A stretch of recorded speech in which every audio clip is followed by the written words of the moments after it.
What's going on? What's going? Oh wow! What a Oh, tongue twister! Terrible. ooh. Can we just start over again? No, I'm kidding. What's up, everyone? We're getting the bloopers out early from the start of the show.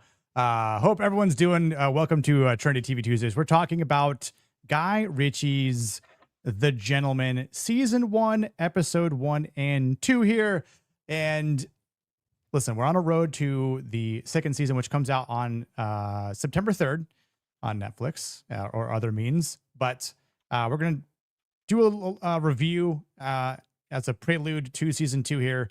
And it should be a good time. I've watched this a couple times already. And thankfully, this is Gord's first time watching the show. Mhm. So for myself, who is, fresh, for Gord, who's going to have some fresh takes for us. And then for myself, who's seen it before and is essentially just going to, rehash some memories and of watching this and just enjoying it along the way. It should be a good time. So, but before we dive into it, Gord, how you doing, man? I'm doing great, especially after watching such a quality series like this for a couple hours. It's some good television, I gotta say. I mean, it's on Netflix, so you're always like, "Uh-oh, Mm-hmm. what are we about to walk into here?" But Guy Ritchie at the helm, he seems to have done something pretty special here. And look, if you've seen the movie The Gentleman, Gentleman's excellent. It's Yes. one of the more underappreciated movies to come out. This was what, 2019, 2020, when that came out. Yeah. Uh, 2019. yeah, I mean it was like, I mean, I think it was like a January release too, which was so strange because January is usually kind of a dumpster for the bad movies, but I Yeah. remember seeing that, as the not Chinese virus was hitting. I watched that for the Mm-hmm. first time. I was like, dang, this is actually really, really stellar stuff. I actually think it's Guy Ritchie's best film, but I know when the series came out, I was like, man, can he recreate the magic here? And I think he has, at least so far. It's pretty awesome, I have to say. I'm impressed. Yeah. And just we were kind of talking backstage where, you know, when I saw this pop up on Netflix, and I really enjoy the Gentleman movie, and we're going to be covering it on Masculine Mondays soon enough. Um, Nice. I kind of just be a lot of the Gentleman going on here, but it is a really cool, I just sort of IP or universe that he's sort of created, this world that the Gentleman lives in, Hmm. and and I love the movie. I definitely think just everyone in that movie itself does a great job. And then when I saw this pop up um on Netflix, I was like, wait, Guy Ritchie made a TV show? And so I just immediately started watching it and just was instantly hooked. From like the Yeah, first it does. episode. It is one of those shows that, like, I was gonna bring that up when we started. It grabs you quick. Like, it really gets, like, it's one of those shows that it opens sharp, the dialogue's crisp. It's like right off the bat, you're like, okay, it's good. I mean, and you, for those in the chat, like, I think, like, I messaged about 20 minutes into the first episode, and I was like, okay, this is way better than Peaky Blinders, uh, Yeah. which was the last thing we covered. And I was like, this is so much better. Everything's on point. It's like it doesn't have like the anachronistic music and all that goofy stuff. And then the interesting thing they do also is, because I knew going into this, I was like, okay, is this story wise, is it actually connected to the film? Is this like an origin for like Matthew McConaughey's character? Which once I Right. saw the cast, I was like, I don't think it's that. But what's kind of neat is, okay, these are seemingly all different new characters, at least in these first two episodes. And unlike the movie, which you have McConaughey, who is this established kingpin who's kind of, you know, maybe leaning towards retirement, you Right. have somebody who's getting drawn in for the first time. You know, Yep. basically, he's an heir. He's the second son to, like, what is it, like, they're The related to, like, the Duke. King James from like the Yeah. 1600s. Because he says like we've had this land since 1550, Mhm. which is crazy. To say. So it's like the way he in the way that like the show just kind of starts off where it is different than the movie where things are already established from a sense of Matthew McConaughey's character and how everything kind of gives it gets involved like what's his face, Charlie Hunnam's character, even just Hugh Grant in that movie too. Like everyone's great in it, and Oh yeah. just it I can't wait to talk more about it in a couple weeks. But for the sake of the show, we were kind of saying backstage, like Theo James hasn't really been in a lot and not in a lot of good things either. Well, really, like maybe not anything else good, because his claim to fame, like box office wise, I guess, is the Divergent series, which obviously was not super popular. I mean, I think they did finish the series. I don't know if it was especially profitable. I would assume a couple of them had to have been for them to have done all of them. But I think by the last one, wasn't it like it was released to streaming instead of the theater? But it's kind of a shame because this guy can really act. And, I brought this up backstage. Theo James is basically James Franco with a jawline and is a really good actor. And I'm like, okay, the Guy Ritchie, props to him for spotting talent despite resume. Because Theo James, like, he has a real presence. It's like he shows up. It's like, okay, he's owning this. It's like you're not mistaking who the lead is. He has that magnetic presence to him, and he's doing a great job with his acting, his line delivery. Everything is really, really on point. Yeah. And we were kind of saying before, and for those of you that are just tuning in, we covered Peaky Blinders season 1 earlier this year. And, this is a much better job in terms of like introducing the mob type of families and even gypsies, in this show too, which, no spoilers. Cause again, Gord this is the first time Gord is watching this, and we're only covering the first 2 episodes. So, not that it's a real spoiler by any means, but, it kind of almost makes sense that it's going to have like gypsies in it. But just even the way the gypsies are portrayed, it's just better than what we get in Peaky Blinders. And again, this show is only 8 episodes, and Peaky Blinders is like a 6-episode season. And just the writing in this show is so well done by Guy Ritchie.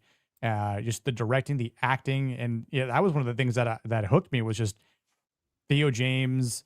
I can't think of her name, the actress's name, but the girl who plays Susie Glass too does a great job. I mean, like, literally everyone does. Yeah, she's like, I know her from, like, the only other thing I know her from is she's in the 5th Pirates of the Caribbean movie. And it's actually, it's probably it's the worst of the Pirates movies, I'd say, but she's pretty solid in it. I think her name's Kaya Scodelario. I don't know how you would say her last name. It's a little strange, but something like she's that, great. I thought she was pretty good in that. She's great in this. As it's kind of the I guess the female lead and everything, but yeah, she's fantastic. Yeah, and I also saw what's up, Beans? How you doing, girly? I'm okay with spoilers. I hope so, because we're talking about them here. Yeah, if you're okay with spoilers, then we're definitely at least spoilers. For the first 2. Yeah, time to catch up. Even the guy who plays Freddy, Daniel Ings, he was recently in Night of the Seven Kingdoms. Okay. He was the Baratheon, one of the Baratheon Lord or whatever. I haven't watched it yet. And when I saw him, I was like, oh, it's Freddy from The Gentleman. That's cool. He's in this. Nice. And granted, he's in this show a lot more than Night of the Seven Kingdoms, but I mean, his character in this is such a screw up, but he is kind of like he becomes like the butt of the joke. And I mean, I have to say, like the chemistry between him and Theo James is also very, very well, like just well orchestrated.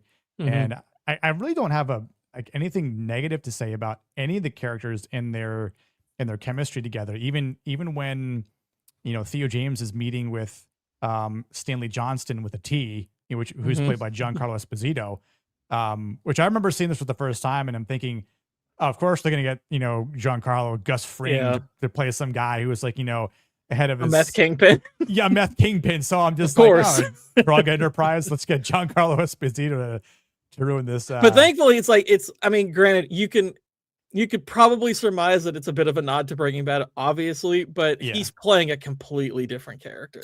Right. It's happenstance. In the story sense, it's not merely a nod. It's like he's into that business, but he's much more, aristocratic and very polished, and much more flaunting of his wealth. He's not doing the exact kind of hide in plain sight that Gus did. He's much more throwing big parties, and you could probably greasing the palms of some pretty rich and powerful people because he's rich and powerful. Yeah, very. He always seems to want to write bigger checks than he initially presents to the Duke, Edward. So, which even from the start here, like when we're kind of getting a sense of who he is, like you're saying, like his characters are kind of on the straight and narrow. He knows how to like deliberate. Try to problem solve. It's like, oh well, license or passport expired 3 days ago. It's fine. Just have him go through. It's like he's not trying to cause any issues here. Yeah, he's basically. It looks like this is what did it say? They were in Serbia or something like Turkey. that. Turkey. Okay, so yeah, they're in Turkey. It's like okay, he probably is with the UN or maybe the British government or something. But it's like the hat's what's kind of throwing me. It's like it's either British. I mean, he's British, obviously, but it's either that or he's with the UN. So it's either it's or. The but UN, yeah. So it's like Army he's officer not of the UN. Yep. Right.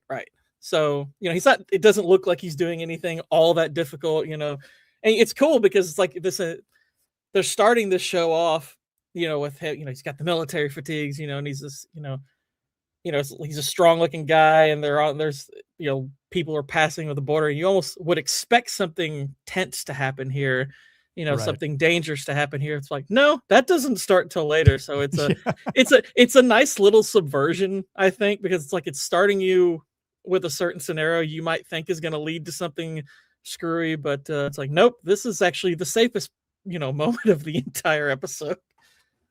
What's up, Bryce? What's up, Bryce? How you doing, man? Yeah, great show indeed. Oh yeah. Yeah, and it is kind of interesting because of him getting this news about his father and having to, he hands over his gun and just, quick transition as he heads back home. And, here we just see just even the scale that this is all part of his family, his generations, right? Like this is all, something that he's a part of. So yeah, and that's the other thing that kind of throws you a bit is, it throws you a little because you're like, wow, okay, so because he's being addressed, as like prince and stuff like that. I mean, there's these really, monarchical terms that they're calling these people by, and it's like he takes them to this big mention. You're like, is this his family's place? Holy crap! Yeah. And it's like these people are freaking very well off. So it's like, all right, this is an interesting setup. And again, there's a little bit of subversion here because it's like, okay, if you've seen the movie, you might be thinking, oh, okay, so this is what they've bought with, I guess, probably a drug empire. It's like, no, this is that he's an heir to basically what he thinks is something, straight and narrow and everything. It's like they're not aware that there's anything connected to their family that's, dirty or anything like that. He finds that out later. Yeah. And just even kind of just the way the episode starts to introduce more characters, you get its brother, and then you see Chuckles, his their younger sister, the groundskeeper, his mother, right? Brother's wife. So it's like a nice established way of just laying everyone out. But even with his father, who we see is just bedridden and like Fredward says, might be tonight, might be tomorrow morning, but his time's running short. Which it's interesting just to see that Eddie's the one who is there in the end. And there's a reason I think that when we get the news, that's maybe one of the reasons why he ended up getting everything, is because it's like, yeah, he was the one who went off to become, in the army for the UN, and it has his head on his shoulders, whereas his father knows that his brother, the eldest brother, is a screw up, right? Well, this to me is one of the more intriguing questions that the show has set up, is the father, did he leave it to Theo James's character because he wants the family to be, straightened out? Or was he that big of an ass? Because he basically took his straight and narrow son and handed him, a shell of a drug, front, basically. It's like, oh, by the way, I'm putting you in charge, and you're about to find out that we're connected to some pretty dirty stuff. Sorry. Yeah, like, I think because it's in the second episode. Remember, there's the conversation that he's having with his mother, and it's like she kind of knew what was going on, and granted, it gives the impression that maybe he was trying to get them away from this stuff because, right. The mother tells him that it's like he thought he could kind of control this stuff and everything, right. Which suggests like they couldn't. But yeah, it's they've set up some nice little breadcrumbs for storylines that you could follow along for the rest of the show, or little intriguing questions that I think are pretty cool. But and then there's just the main story itself, which is so far pretty fantastic. Yeah, and I think it's a good question to ask, because as we know how much of a screw up and drug addict Freddie is. I mean, he's at bare minimum $4 million in debt, 8 with interest, which is just hilarious. Which I love. Like, gosh, I really like how they set his character up, because when you meet him, you don't necessarily get the idea that he's a screw up right off the bat. Right. You're like, okay, he seems fine. You're like, at first he seems okay. There may be little hints that something's a little off about him, and then of course when he learns of the inheritance, he completely melts down. And it's like, oh man, which that meltdown is amazing. That's so good. It's a great so scene. Good. And it's because his brother is basically the catalyst. I mean, he is the catalyst for what's happening, in these early episodes. And boy, it's like when you see him kind of have that initial blow up, you're like, okay, this guy's pretty volatile, and this guy could be a problem. So I'm very intrigued by him, because like you said, he's in a way loathsome, but because you're kind of seeing him through the eyes of his brother, he's not unsympathetic. Right. It's like there is an aspect of him that does feel sympathetic. It's like you don't necessarily wish ill on him. You're just like, dude, can you straighten out yourself, because you're causing a lot of freaking problems here. Yeah, and even in this aspect of going through the will, this is pretty base, I have to say, because he's like I know what lie you're to my wife to my wife, you get 1,000 pounds per week, and I'm like, damn, he just even in death he gave and the dog, which I'm like, whoa, you can't be mad about the dog, like poor Luna, like and but at least Rex is there to help take care of the dog, because he's just an animal guy. But the best line is to the daughter. It's like, oh dude, yeah, when the daughter that was is like, so fun. To my daughter, you can get what does he say? Like, you can get an allowance or something like that after you. That's like, well, it's like you'll get a certain amount per year or per week or something. It's so long as after she gets married to a man. Yeah. Oh, I remember. I remember hearing that, and I was like, "Yo, this show is based." All right. By the way, Vex, it's not Dalmatians, it's Labs. But and also, a question for you, Nick, since you've watched this 3 times. Yes. Do you know what else the mother is from? Do you recognize her? She is in a pretty masculine movie, which I think you've covered. You may or may not have covered it, but it's a pretty masculine film. It's we're not too far from the season in which it's typically watched.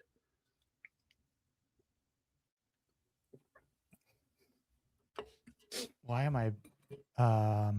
It's got Mel Gibson.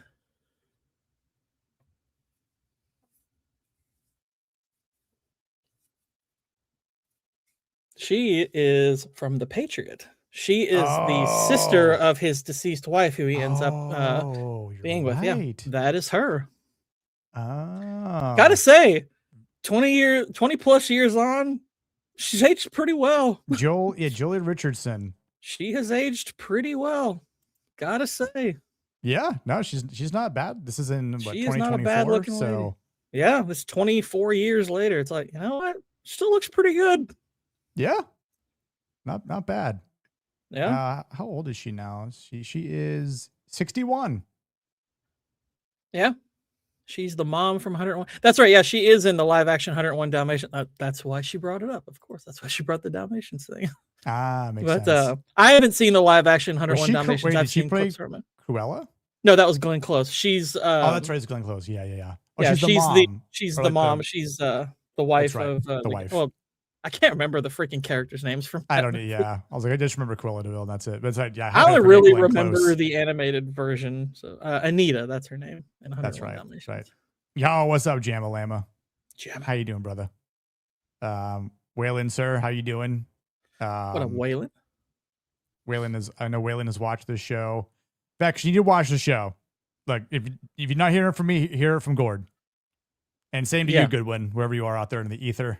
Well, Waylon, like us, he is a big fan of the movie too. Yes. So yeah, Waylon, if you haven't watched this yet, quality wise, it's up there with the movie. At least so far. I mean, I'm only 2 episodes in, but it's a dang good show so far, dude. Huh? No lie, in the Discord, Gord's 20 minutes in. He's like, I'm 20 minutes in this show already mogs Peaky Blinders easily. Yeah. I'll watch it next week when I'm not editing myself into Abyss or camping. That's fine. I took caught up. I broke between edits, so I know the pain. Yeah. Yeah. This is it's good stuff, and it's good, and it feels like the movie in the style sense, but it also is different. This is a different story. It's like the only, I guess, major similarity is the weed business, but this is really good so far. I'm impressed. Yeah, and I love the sets and the setting. Just it. Oh yeah. I feel like I'm there almost in a weird way.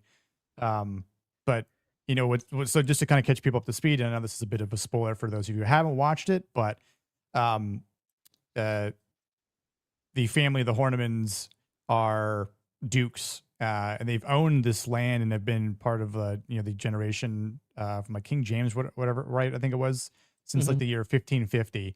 So they've had this, the mansion that they live in for a very long time. Freddie, all the kids, father just passed away. And now they're going through the will and who gets what. And that's what we were saying. Like the dad was pretty based, saying like the daughter has to marry a man if she's to get paid. Which they're not even. I don't know yet if they're alluding to maybe she's a lesbian. I don't know why it was that specific, or if it was just because she's not married. He's like, okay, I'm going to make sure this is specific language here just in case. But either way, either way, like I will say this, the show, like the movie, maintains a very wry sense of humor, which I laughed quite a few times throughout both episodes. Yeah. And the big news comes out, to who gets the manor, right? Who basically is in charge and gains everything. And Freddie, who's this gentleman right here, some of you might recognize him from None of the Seven Kingdoms. He's the eldest. He's the oldest son. Is the blonde lady is that his wife? Yeah, the woman next to okay. her. Okay. I wasn't quite sure, but I was like, it seems like she's his wife. So yeah, and this is Freddie's crash out moment, and it is an epic crash.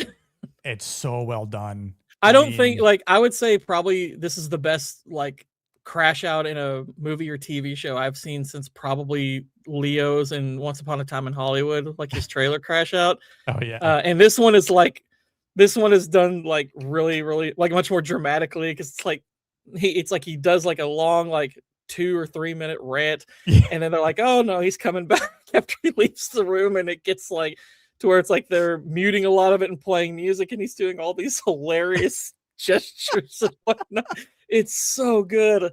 And you're immediately like, and it's like, okay, this guy's gonna be a problem. It's just a question of, okay, but where are they gonna go with it? Yeah, dude, he starts calling like, okay, Smithers, just like he starts making fun of everyone, especially this poor lawyer guy, and he like there's a bit of a slow motion that the noise kind of cuts out, and all you just hear is this music. And yeah, Rex is like, I'm gonna get the dog out of here because poor doggy. But yeah, it's like this is kind of like a slower motion part. He's about to throw the chair, and he leaves at one point, and then comes back, and it's just going crazy. Yep. Yeah, it's like he leaves the like. I love that they did that way because it's like the only thing that seemed off about him at first was the stubble. Was like he's a little bit unkempt, and you're like, okay, well, he otherwise seems fine. And he completely crashes out, leaves the room. And the fact that they give it like 30, 40 seconds before he reaches, it's like you're thinking the crash shout's over. And then he comes right back, and it's like, oh, no, we're going to dwell on this just a little bit more. And it's both funny, but it adds a lot of character to it because you're like, okay, when the other events that get the show going happen, you're like, okay, yeah, that's it makes a bit of sense. This guy's kind of volatile and makes some ill-advised decisions, we'll say. Yeah, and up to this point, that's when the Eddie, played by Theo James, is trying to kind of see how his brother's doing and almost kind of reconcile, like, you okay, and just almost trying to like break bread with his brother, I think. But that's when we realized that Freddie needed this and wanted this for selfish reasons. One other thing I wanted to point out, though, and this is real credit to the writing here, because the crash out being as epic as it is, there's a twofold reason for it. Yes. And both are equally both of them equally justify his reaction, which is really smart because, if there were just the secondary reason, then the family would notice, okay, something's wrong here. But the primary reason that everyone else who doesn't know what's going on might think is, okay, he's freaking out because, according to him, it's like no other first son has been denied this.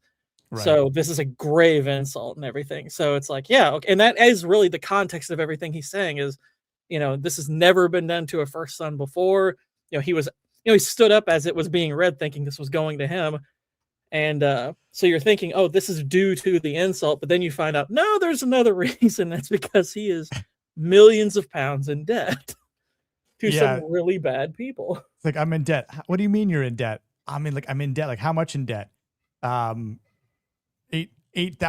million pounds in debt. It's like, wait, what? And he goes, well, half of that is interest. And it's like, how is half of that 4 million pounds in interest? It's like, well, it's like, criminal interest. So in inflation, but these are mafia guys. They make it up as they go.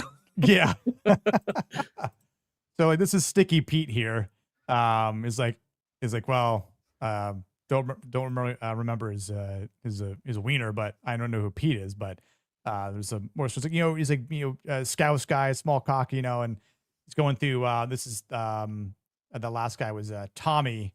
I forgot his last name. Tommy. Oh God. I'm looking it up because he's part of obviously the. He's part of the gospel. Bigger, yeah, he's one of the gospel's brother. Yeah. Which another what a creative crime family they've created with these guys. If there's maybe one thing I guess I was sort of sad about is that this is this guy's only episode, I guess, because it's like he's in Shaun of the Dead, he's in John Wick, and he's the voice of Darth Maul from Phantom Menace. Because obviously that's not Ray Park's voice, but this guy's really good, and I only ever feel like we get him sort of dripped into stuff here and there, and I'm like, gosh, I'd like to see him get a bigger role at some point because he really can act, and he's a really good screen presence. He's fantastic in this episode. Oh, he is incredible. Like, I mean, just what's up, strong opinions, but like his whole bit in the entire Beat the Chicken scene is just so tense, but he just gives a great performance. And I mean, even here, like, you're kind of just getting a Tommy Dixon, that's his name. Yeah, Tommy Dixon. You're getting a little taste of like who he is. And it's like, it's all a front, like just the cutting fish is not really what they do, but even when he talks about the gospel here. Uh, he's like, oh, John the Gospel Dixon. It's his Tommy's evangelical brother, right? He's like, oh, who does he have? He's like, well, he has what is it? He said something in God, right? And he goes, oh well, it was like cocaine and God, was it? I think it was something like along those lines. And he's like, oh, that's a bit of an interesting combo, but yeah, and you learn more about that later on. But for Eddie, like Eddie's trying to figure out a way to save his brother's life. But also he doesn't want this heat, and it's like what a day this is for him to boom, you first you were just working as an army officer for the UN on border patrol. Next you're now the Duke. Forget how many dukes there were in the area, but you're a Duke of old for hundreds of years now, and you find out your brother is 8 million pounds in debt. And so and I love the idea of like them trying to figure out how they can come up with some stuff, right? And it's like, well, they could you potentially try and sell the Gainsborough for 8.4 million pounds, but it would take some time, right? Yeah, and they didn't even bring this up, but it's like obviously there would be an auction fee too, so it wouldn't even be enough, right? Unless it fetched a bigger price. Usually, like auction houses get like a third. At least in America, they do. I don't know what it is over there, but yeah, there's going to be all kinds of complications, and obviously time being the biggest factor here. So yeah, it's like they've established a nice little ticking clock element to this early episode, which is really effective. And like I said, and I brought this up backstage, and for anyone who's on the fence about watching this, the thing that I love most about this show so far is the chain of events.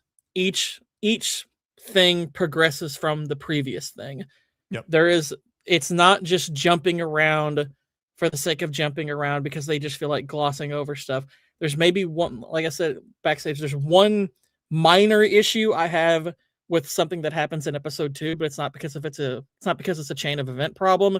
It's more just I would have liked one little extra detail added, but everything follows from the previous scenes and makes perfect. Like him checking the safe, that makes perfect sense that he would check the safe. It's like obviously he didn't know he was going to find as much money as he found, right. But of course he's going to check the safe if he's thinking about how can I raise money to, save my brother. Let's check the family safe, see what we got to start with. It's like, oh crap, there's way more here than I thought there would be. So what was going on? Yeah, like, Dad, what were you doing to have all this cash on hand here, right?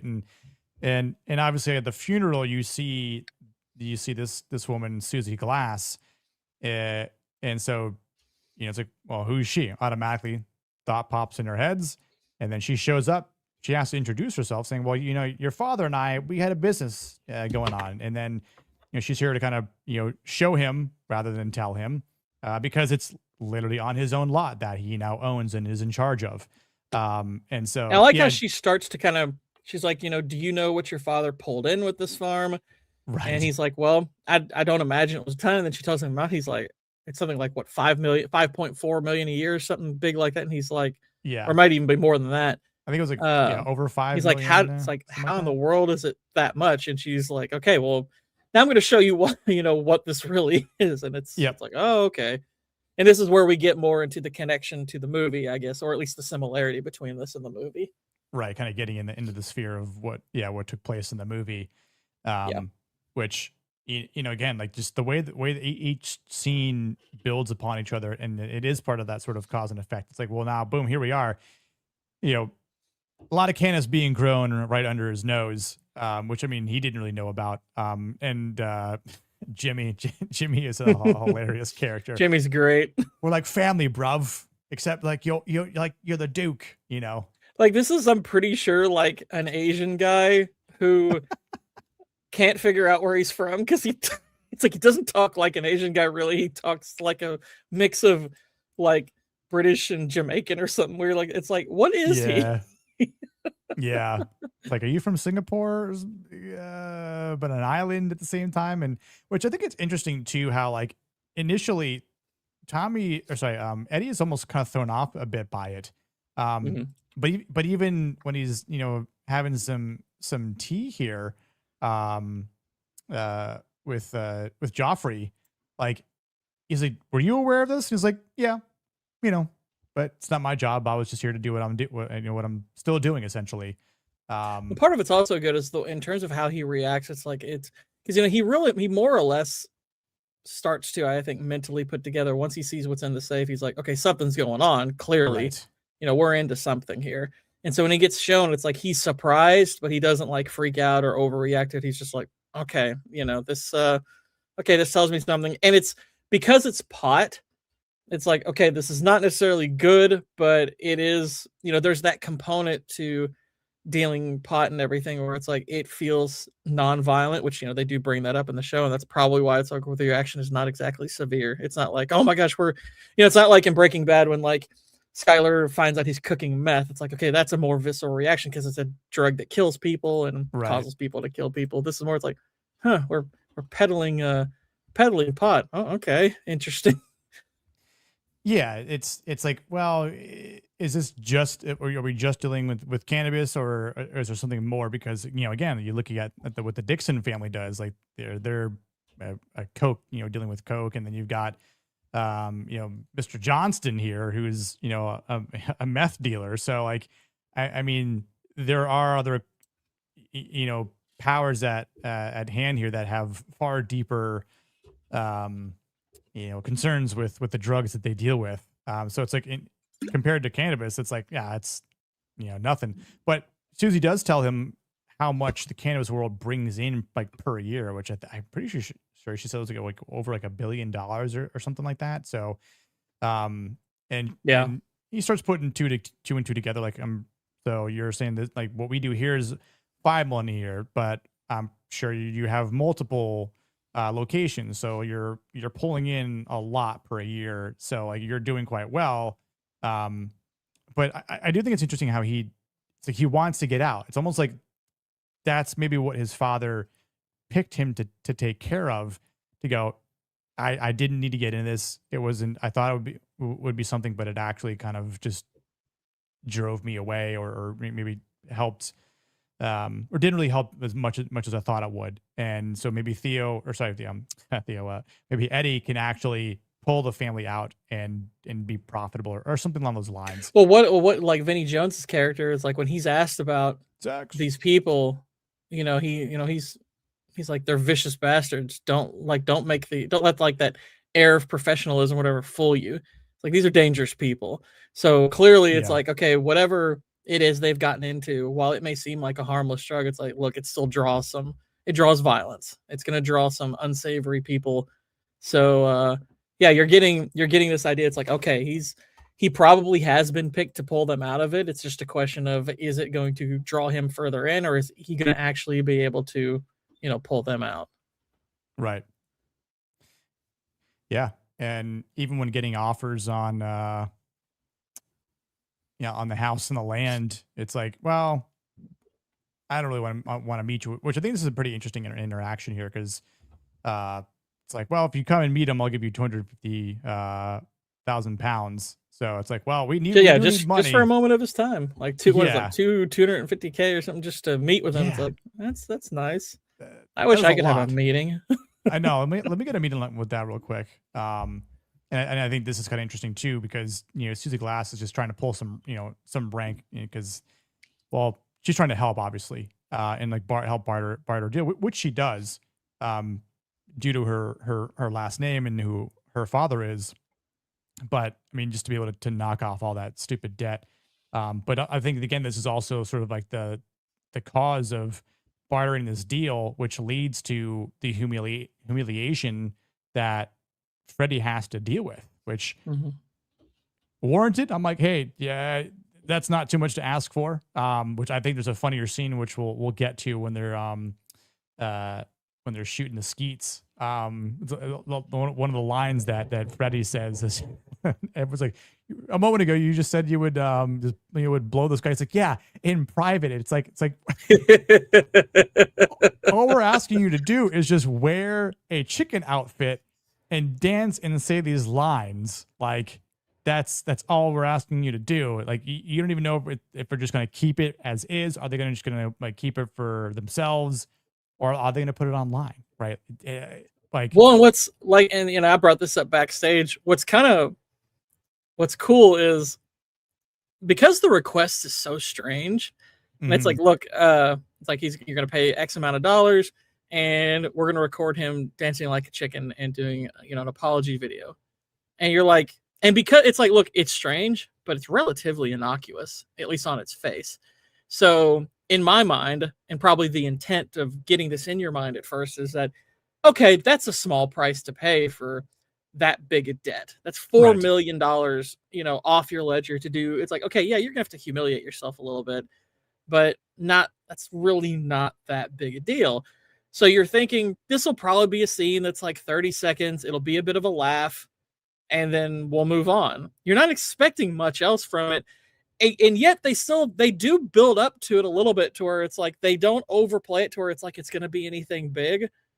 It still feels like because of the nature of it, it's probably not that big a deal. It's not really until he expresses like doubt about doing it, where he's like, I don't feel so good about this. You're like, okay, right. maybe something could happen in relation to it, but the ask doesn't seem too big at first.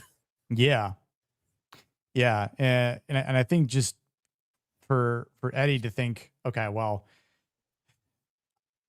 she has no idea that what Susie's doing, but they obviously have their means of trying to figure out what they can gather for those 4 to 8 million pounds. And I'd like this analogy, this wine analogy that Mhm. Stanley Johnston says here, compared to like what he's offering for his homestead. Um, but as he says, oh, I'm a fan of this type of wine, and then realizing that this might be an avenue of selling the wine that is in their cellar. Um, when he's like, oh yeah, we've got some Conti 45, um, and thinking that we could probably jack up the price a little bit as we see here to 3 million pounds, which boom, handshake, follow me back. You could take it all back to Stanley here. It's like this is my father's wine collection in paper. Yeah, and what's also great about this scene is what it adds uh the character of Eddie is it kind of shows the other reason why he was picked is Yes, because he's clearly the one who cares about the family history he and does. kind of has all I mean, it's like one thing you'll notice when you watch it's like okay they're referred to by royal terms you're like okay is this just because they're a well-off family or so it's like no like there is a royal they are more or less part of a royal line and everything Right. so it's like I don't know if the titles don't necessarily mean anything like legally but it's like they carry these titles and this is in much like an actual royal figure it's like he's taken that to heart and he's paid attention to like kind of the culture of their family. So learning about like fine wines and stuff like that, it's like he has a really good grasp of it. So he acts far more like the heir to, the family name than his older brother does. Yeah. Yeah. He seems more well versed in the culture, in their history, and respects it a lot. Even though it's like it doesn't say how much he or how long he's been away, but I think to that regard, he's always been. He seems like he had a decent upbringing.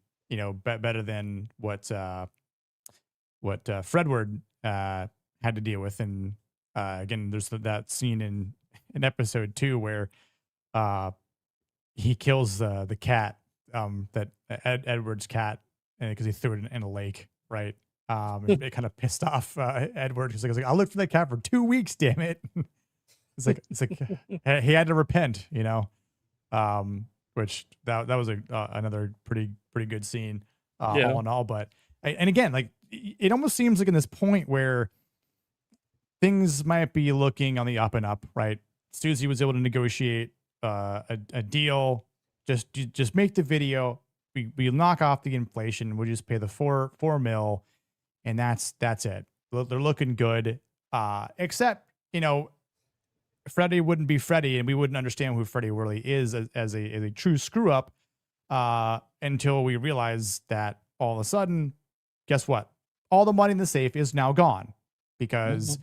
he decides to go place it on a boxing bet, which they're again bit of a a bit of a sly game in this world too, because like it seems like every sort of family or different origins are there. You've got like the Ukrainians and the Russians. You got like the Asians. You've got like the gypsies, right?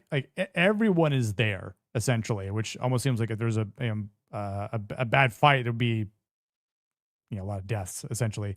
But it's kind of interesting because of because I think because of Tommy going sorry, not Tommy, because Eddie going there, right, with Susie and try and fix it.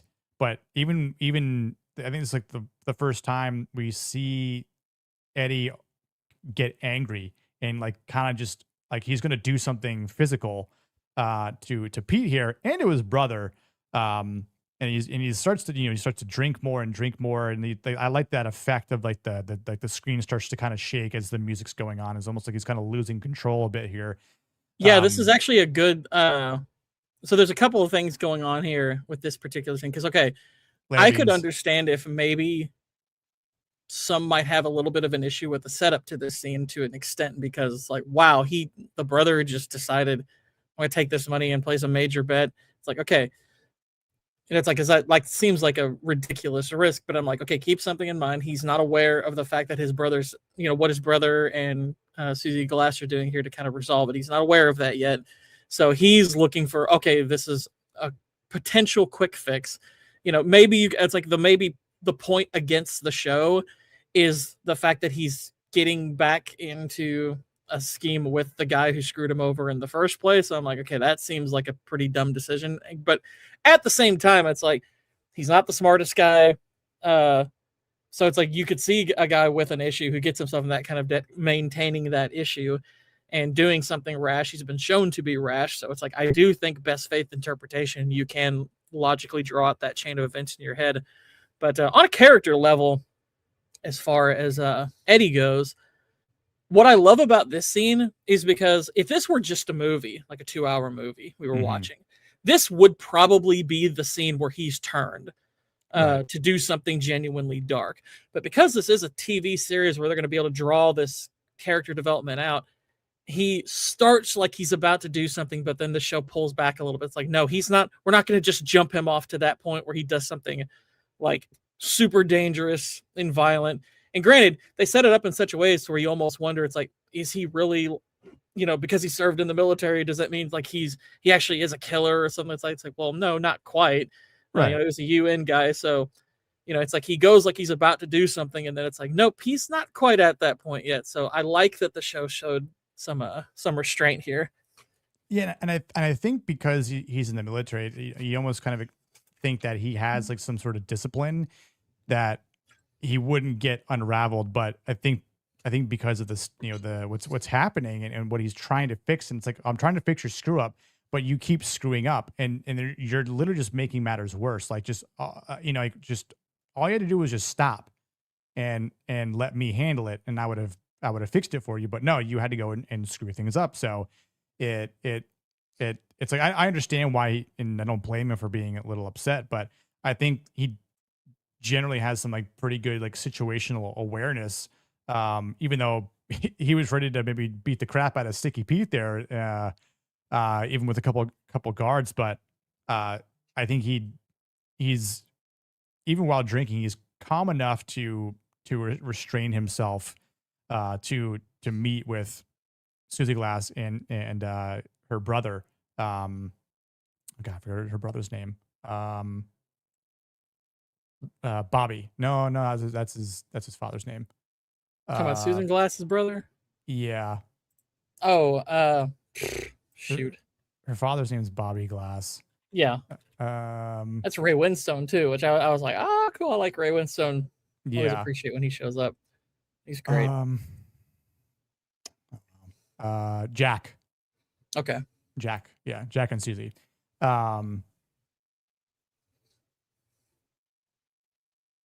Well, I've seen it a couple times now, Jamma, but this is Gord's first time watching it. And I'm just telling more people to watch it. But yeah, so we're gonna cover this the next couple weeks, and with season 2 on the horizon, and then we're gonna do The Gentleman, the movie, on September 7th.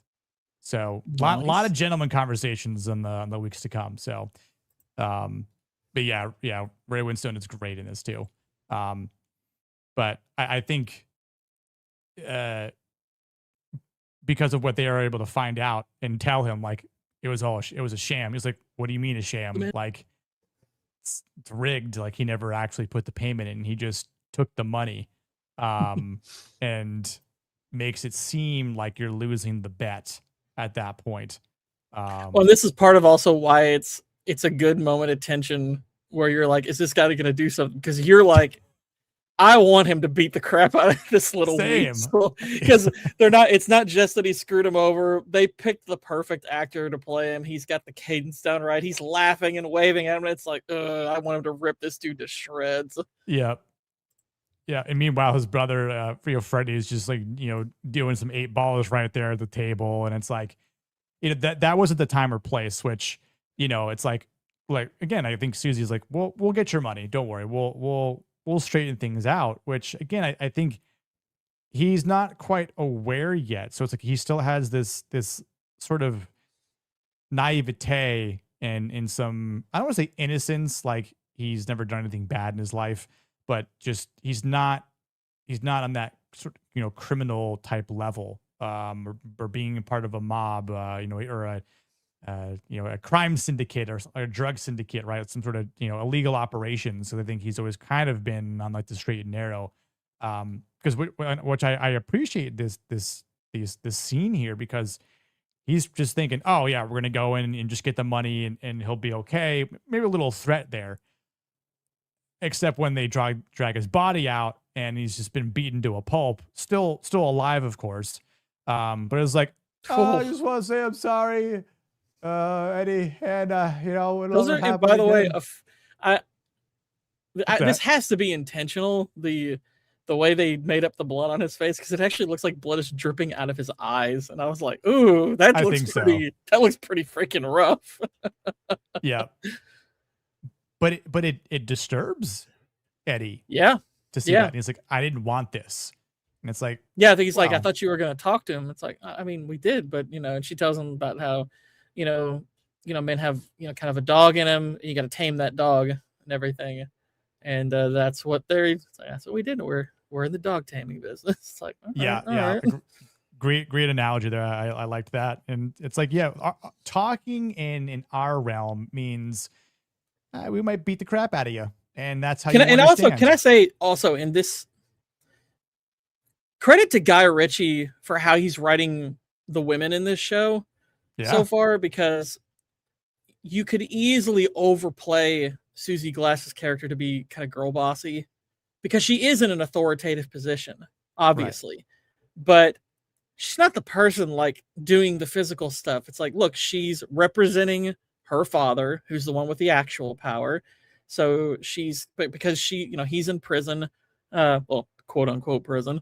But he's in prison. So she's the one who's kind of wielding the power, but she's not like doing the physical stuff. She's like, look, she's been put in charge. She has to act like somebody who's in charge. And, she's not like doing it in like some kind of emasculating way. It's like, look, she's doing what she has to do and understands her business. She's in a way kind of the criminal mirror to Eddie's character. Yep.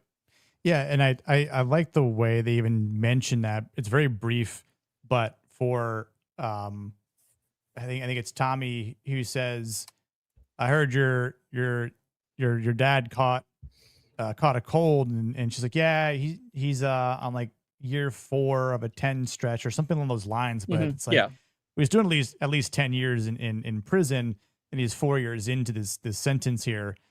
So it's like she is in a way, right, like in the authority type role, but under her father still. So like I think you're absolutely right, where like Guy Ritchie doesn't go far into that. Oh, well, Susie Glass is just a full on girl boss. Like she's bossing this Duke around, and she's walking into these shops and talking to other gang members, and it's just being like, reduce this this debt because of my last name and blah blah blah. I'm a boss. Like it's like nothing about that. Like about Well, his yeah, because in character a way screams you could girl argue boss. that because they're the show is operating in criminal territory, and Eddie is not a criminal. These are him taking his first steps into this world. Um, her expertise in this and his ability to kind of match her intellect, despite these being his early days, and it's like it elevates him. It really elevates him a lot. Gosh, the acting is so good in this also. The way Yes. these characters are playing off of each other, just acting wise, it's like Ritchie's doing an excellent job, like top to bottom, with this. This is a really impressive production overall. Yeah. I think this is definitely one of the best shows on Netflix, which I think just gets overlooked. And like you were saying, like, Netflix show, is it gonna be bad Yeah, and I'm or looking at like what? how it's rated on like IMDb. It's like, I mean, it's not rated badly. It's criminally underrated. It's like this is way better than something like Peaky Blinders, which is pretty highly rated. And I'm like, this absolutely crushes that in Yep. every conceivable way. This is so much better. Yep. And it's like I this agree. this should be way higher rated than just it's like an 8 out of 10, which I'm like, okay, that's good, but it's not what it should be. This should be like 8.5 minimum. It's really strong stuff.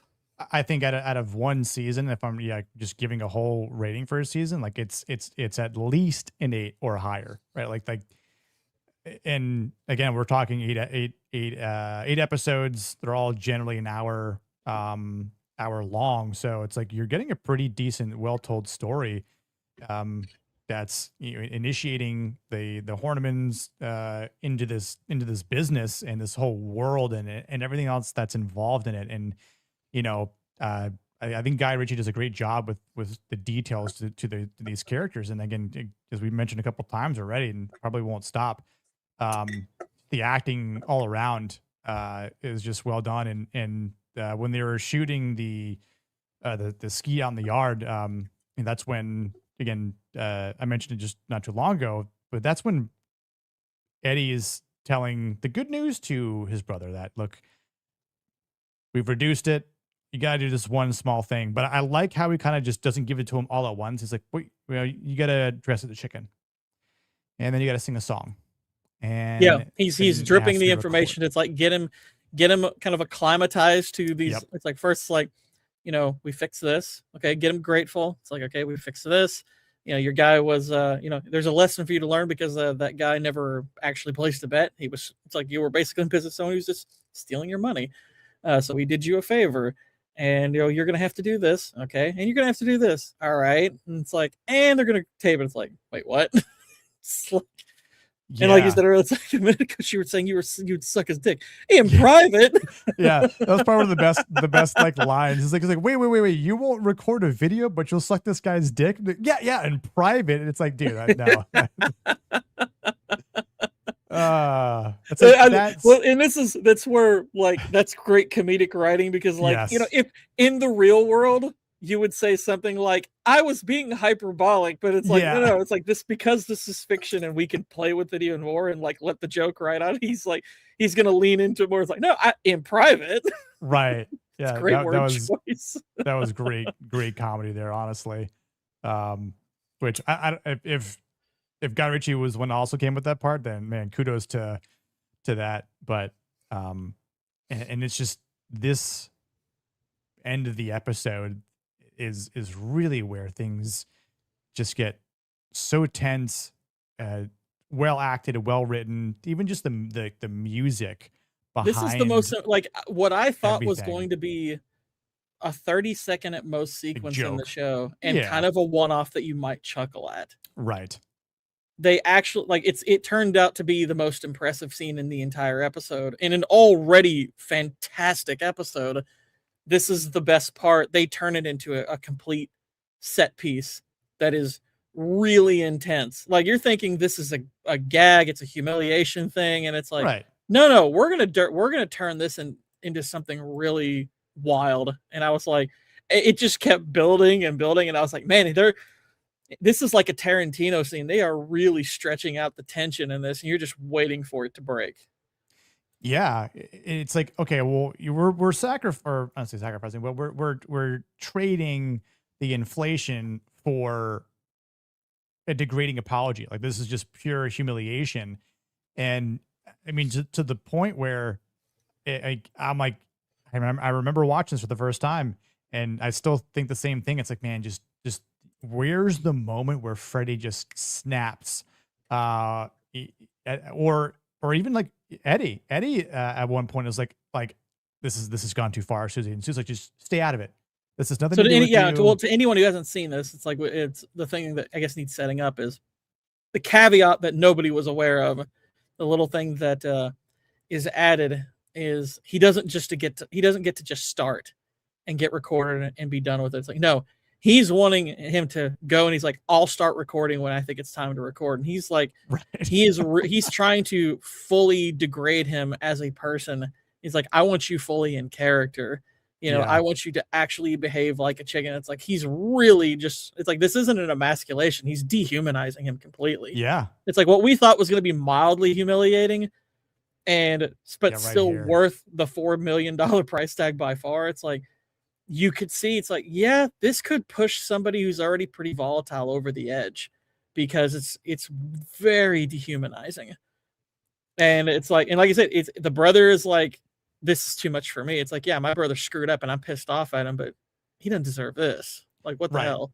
Like, and by now, like this has gone on for so long, and I don't know how much of the episode this whole scene takes place, but it definitely feels like a good while, and all for the better, right? There's no, I don't think this is like too long or overdone. I'm like, no, it is just done right. And because it's like, he's like, come here, chicken. There's grain on the ground, and just come here, chicken. And it's just like, I want you to be a chicken. Like you need to. I don't believe it. I need to believe that you are a chicken. And it's like, you want me to fly? It's like, I can't fly. It's like climbing on the couch, like trying to jump off the couch, and it's just it really feels like, man, like this is just going on. And he's like, bark, bark, bark at his face, and it just like, he goes, I need to go pee, or I need to go to the bathroom or something like that. He's just real quiet. And he comes off almost like childish, and it's like, man, he's breaking him. Yeah. And it's like, okay, yeah, you're like, because the way this scene's playing out, you're just like, okay, someone's getting killed here. Like the tension has just been drawn out so much. You're like, someone's getting killed here, or something, something bad is about to happen. Gonna happen. Yeah. And the moment he's like, he goes away, it's like he's already taken like a bunch of coke just to get through it. And you're like, okay, now that he's gone off, it's like he's snapped. He's gonna kill him. And 100%. And I like that it's like it builds tension, but then it has a logical conclusion. It doesn't try to pull. It's like it gives you a moment to take in what's about to happen, and then when it happens, it's like, oh man, that was crazy. It's so good. It's such a good scene. It's like he's being degraded and humiliated for what he feels like eternity, and then it's like, okay, I need to regroup and keep doing this, even though I don't want to do this. And so his only escape or the way that is kind of aiding him through this is to do coke. And so that's why I was able to get a scene here where he's just boom, hitting in a quick little nosedive, and it's just like, that you just know, oh man, like he's coked out, he's gonna snap any moment, because he's just had enough. And at that point, it's and he draws the scene out long enough to where you're uncomfortable. That's what's effective. Is like, I don't know the exact length, but it's long enough to where the viewer is uncomfortable, to where it's like, you're like, can this end? Because this is this. I mean, as a viewer, you're like, this is a bit much. Yeah, like the whole episode, you're against this guy. You're like, this jackass caused all of this. But then you're watching this, you're like, okay, wow, this is a lot that they're making him do. So when that captures the proper emotion for when he snaps, you're like, yeah, I can see why he did it. Because it's not a good decision, later. But it's not justifying the decision. It's like, no, it's still pretty bad because he's screwed up again, but you can see it coming. Yep. Just blew his brains right out all over the wall. Did he shoot him in the head or did he shoot him in the middle, in the stomach? I couldn't tell. Yeah, it was. I thought it looked like he his pointed head. it. Okay, I couldn't tell if he pointed it upward or midsection. Because at the end of the episode, when he goes outside and he starts singing, and he's like, and I oh God, what is this again? I blew this brains out. Well, he's doing the old McDonald song that he wrote for him, but he's rewriting it in his head. And yeah, that's a nice little touch. I like that. Which, you know, again, and I didn't even notice while watching this that the guy that the money counter was just sitting there. Yeah, Jeff was just chilling the entire time. I wasn't even thinking about that, and I'm like, this is again credit to the show, because when the next episode starts, you're like, he's replaying it because it's like Guy Ritchie is fully aware. It's like you probably weren't paying attention to this because all the attention was on Tommy and the brother and everything. It's like, but this guy wasn't paying attention, so he's not aware yet. We're gonna build something around this character, and I'm like, oh, okay, that's pretty cool. Yeah, it was well done. Yeah. Which this made me laugh because he's just nuts at this point. He's like, ah! And you're almost like and again, this is one of those things where it's like, you're wondering, it's like, is he going to kill himself or something? You're like, he is so like off the rails in this moment. You're like, man, he could shoot himself and it wouldn't surprise me, because he's snapped so hard that it's like, I don't know what's coming. That's part of what's great about these first two episodes is they're unpredictable. They're actually unpredictable. Which, you know, we don't get that much anymore in current shows, like with this unpredictability, like, and just wondering like, oh my God, what's going to happen next? Because I mean, you can kind of surmise what may happen and try to predict things. And then, and there are a lot of predictable shows that have come out in the last, several years, but this is one that, again, this first season was 2024.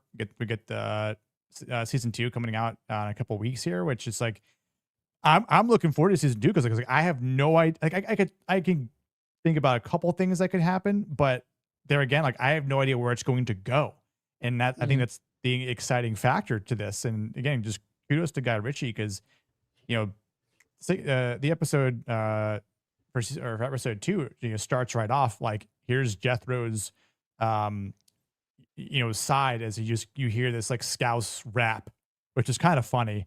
I don't know what you. Yeah, I mean, the funny thing is like I didn't even initially realize because I really had forgotten that this character was there for a little while because of what had just happened, and I watched these like one right after the other, and so I didn't register his reaction. So I was like, oh, I didn't notice how he reacted anyway. But then when he puts the headphones on, the music's blaring, and it's like, oh, okay, so he didn't hear this. He didn't hear what just happened. Okay. And they show it in its entirety. And I'm like, okay, that's a good move. It's a good way to keep your cause and effect in place and to make sure that the audience maybe sees something that they probably weren't paying attention to the first time. So it's a sharp move. I like it. Yeah. I even like the title, Tackle Tommy Woo. Was like, is that a religious thing? And John the Gospel Dixon gets real heated about that. What? What? No, it's not. And I think the cool thing about this episode, because like this is again where Eddie is starting to become more of an active like participant in this criminal operation, where he was just more so like an aristocrat, trapped in this predicament because of his father saying, well, now you're in charge. And so now it's like, he seems very pragmatic about what's all. He's like, okay, it's like, well, once one thing happens, it's like, okay, sees his brother's dead. It's like, okay, then we have to figure out how do we get him out of it. And then it's like, okay, well, now this guy's dead. It's like, all right, now we've got to figure out what to do about this kid. It's like, he's a smart character. I guess the best way to put it is like, he's an actual smart character who understands like, I may not want to be in this. Maybe I didn't ask for this, but this is what we're in. Right, so got to solve this. Yep. Yeah, Waylon, I'd say I don't know if that's something that like Reaper listens to, but maybe he does. I don't know. I couldn't even begin to guess what Reaper listens to.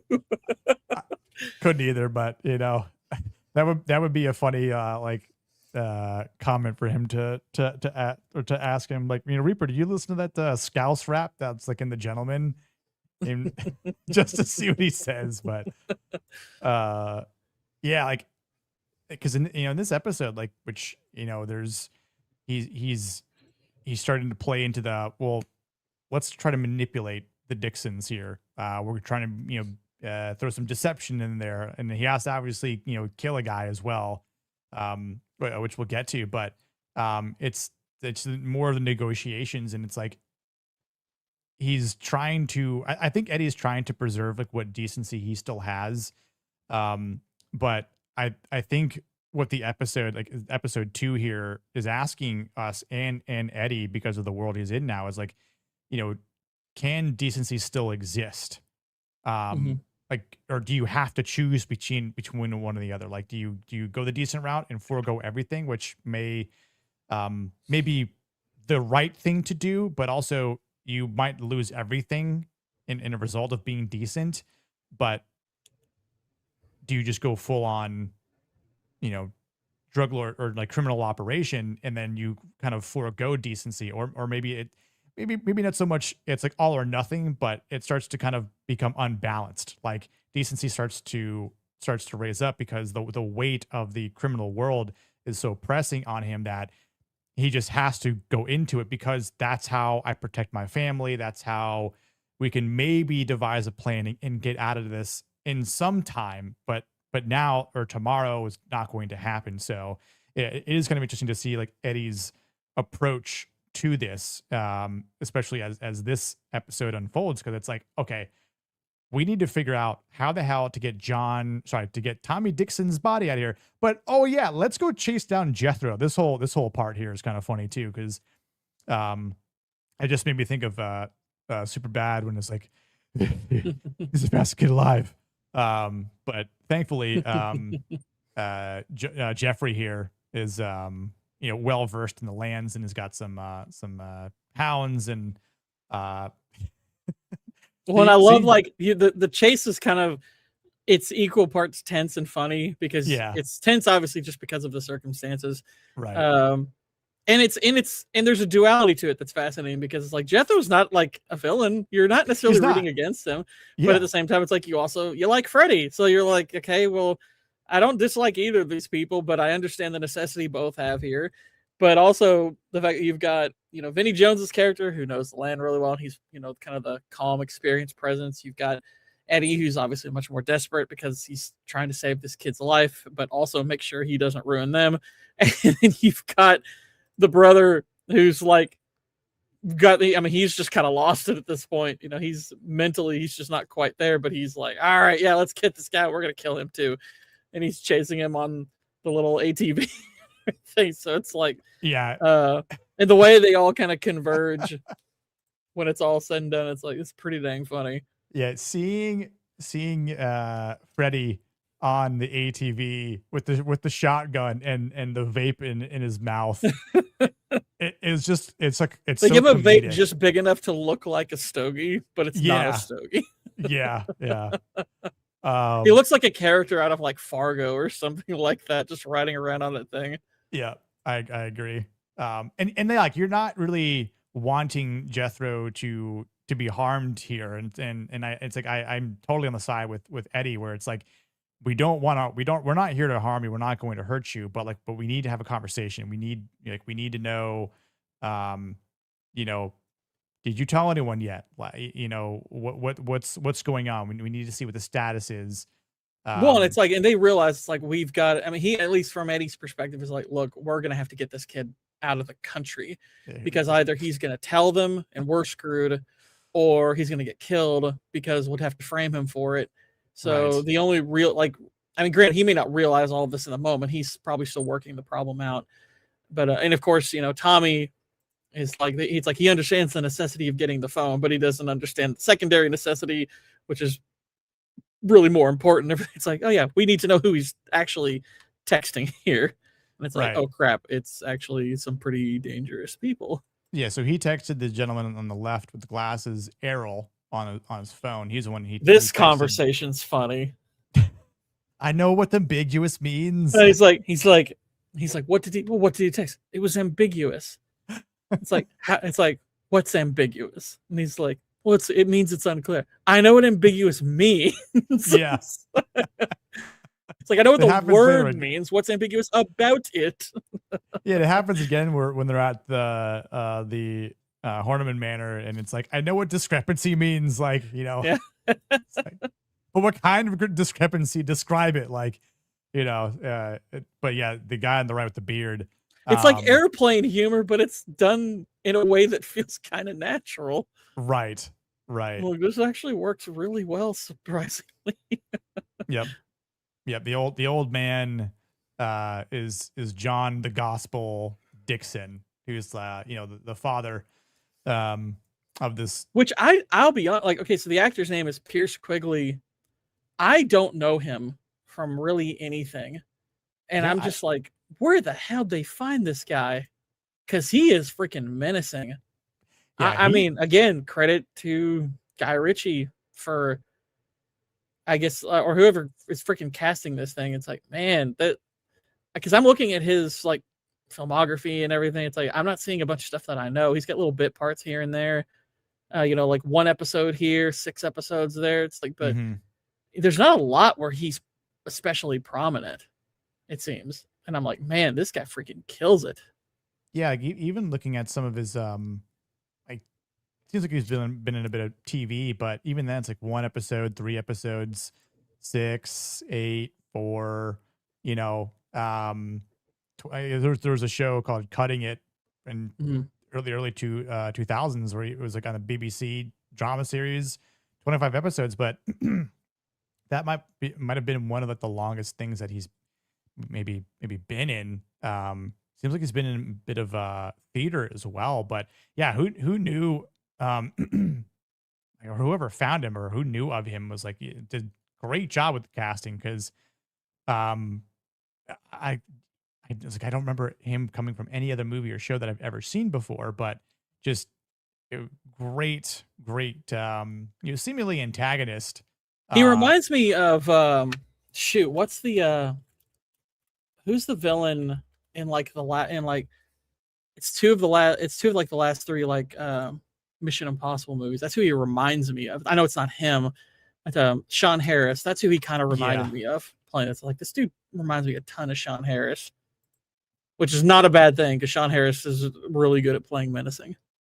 Yeah, I agree, Gemma. But I wonder if this is one of those things where like maybe he just doesn't like pick bigger like roles because he just doesn't matter, but or like it doesn't like, yeah, I like doing like episode here, episode there, but like the guy can clearly act, and it's like, how has no one made this dude more well known? It just kind of blows my mind. But this is like, you get the sense that whoever cast him saw him in something, 1 or 2 things they really liked, and were like, this guy needs to be in more. You'll see that here and there. It's, I mean, even I have moments like that where I'm watching, a series or a movie or something, and I'm like, man, I wish this actor would get more stuff, because it's like when they actually get a chance there, they shine quite a lot. So get the sense that whoever saw this had seen him before and probably really appreciated work, and they're like, I got something perfect for this dude. Yeah. What's up, Daxie? Oh snap, the show never got past episode 3 or 4, but I really enjoyed what I watched. Well, Dax, now is the time to go back and watch, because we're going to be covering this going into season 2, which comes out soon.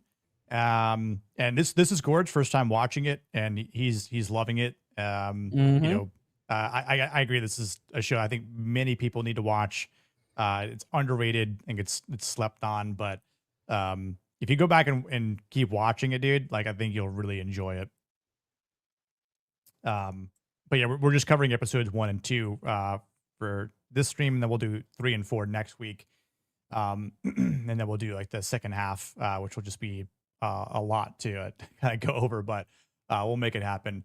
But yeah, I think for what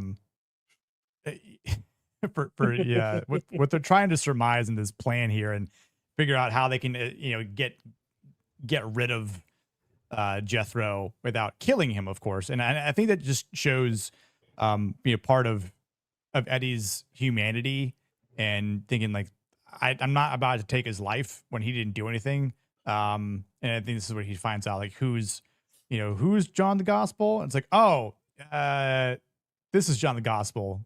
He effectively he's basically like somebody who takes Christianity but he's morphed it into kind of this like murder cult thing of his own make. Like it's pretty wild how he does it. And then of course we get this guy who's the show's cleaner, who as far as like Guy Ritchie movies, I think the first thing I saw him in was The Covenant with Jake Gyllenhaal. She's great in that.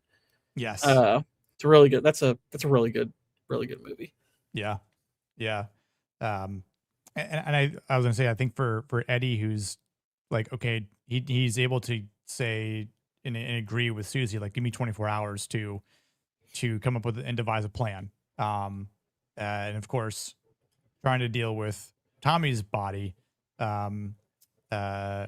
have the cleaner that she uses, which he was most recently in Dark Wolf, which we talked about last year, which I think his name is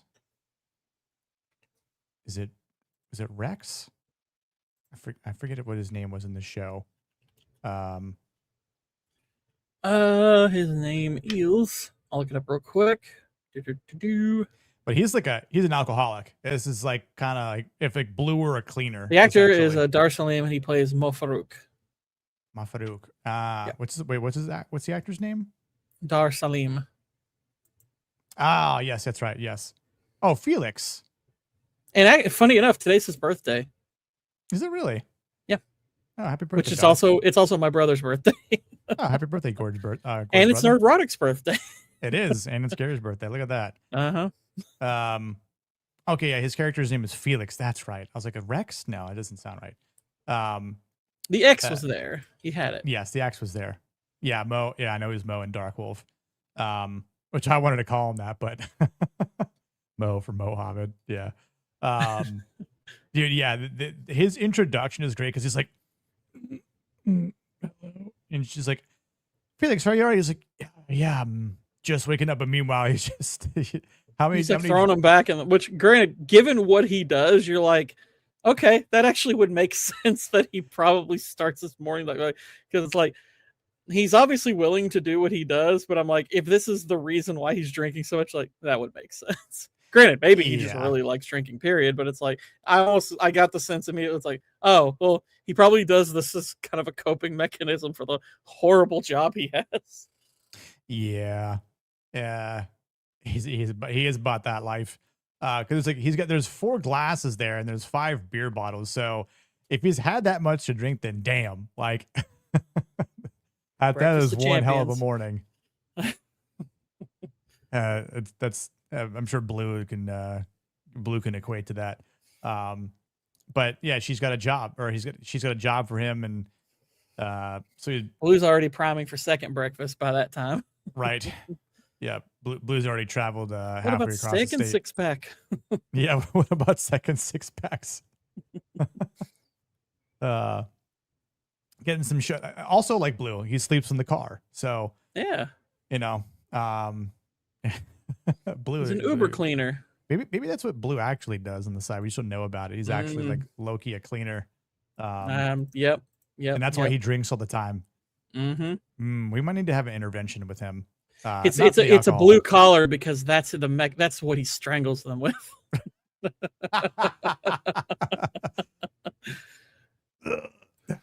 And now I gotta go chop his body up. Which that explanation that he gives Joffrey when he's looking at the body is like, why are you gonna chop the body up? And he's like, well, because smaller holes, and then it's easier for the worms to eat away, and the body also decomposes quicker into the ground. And he's like, yeah, I'm like, that's actually pretty funny. That's correct. That's right, Maverick. That is the Juggernaut. I'm the Juggernaut, bitch. Yep. And in probably the most reserved role I've seen him in thus far. Yeah. He's like the least crazy person in this show. Yeah. He's well mannered. Is that Gainsborough? It is.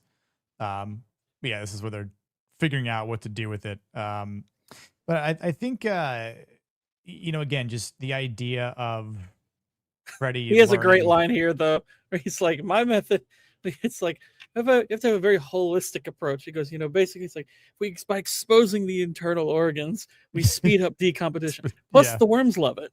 Yeah, yeah, and this is Eddie's idea of getting rid of Jethro, which is Susie's like, well, we could just she kind of just makes fun of him for a bit, but even Felix is like, well, your father would chop his head off, and Susie's like, first he goes, I think we should cut his head off, and he's like, yeah, but you know what that's your what father would do? Like, your father would want us to cut his head off. Yep. Which another good brotherly moment. Actually, here. wait, can you go back a couple of frames from this? Yes. What you had on the slides? It's a painting I wanted to see. Which I think it's a painting right behind the brother there. Can you scroll, make it go forward? No, it's not. Man, it's not that one. It looked like there was a painting that had like a face with that went two ways or something. It was kind of interesting. I was like, that'd be I couldn't tell. It's like when it was playing, I wonder if it was something different, but I don't know. Don't worry about it. It'll be a detail I look at later. Maybe it was a transitional thing that made it look that way. Could be. Yeah, don't worry about it. It's definitely not that far back. Oh, okay.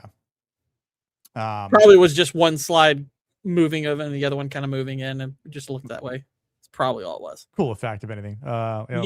Maybe it'll if you see it here, let me know. But I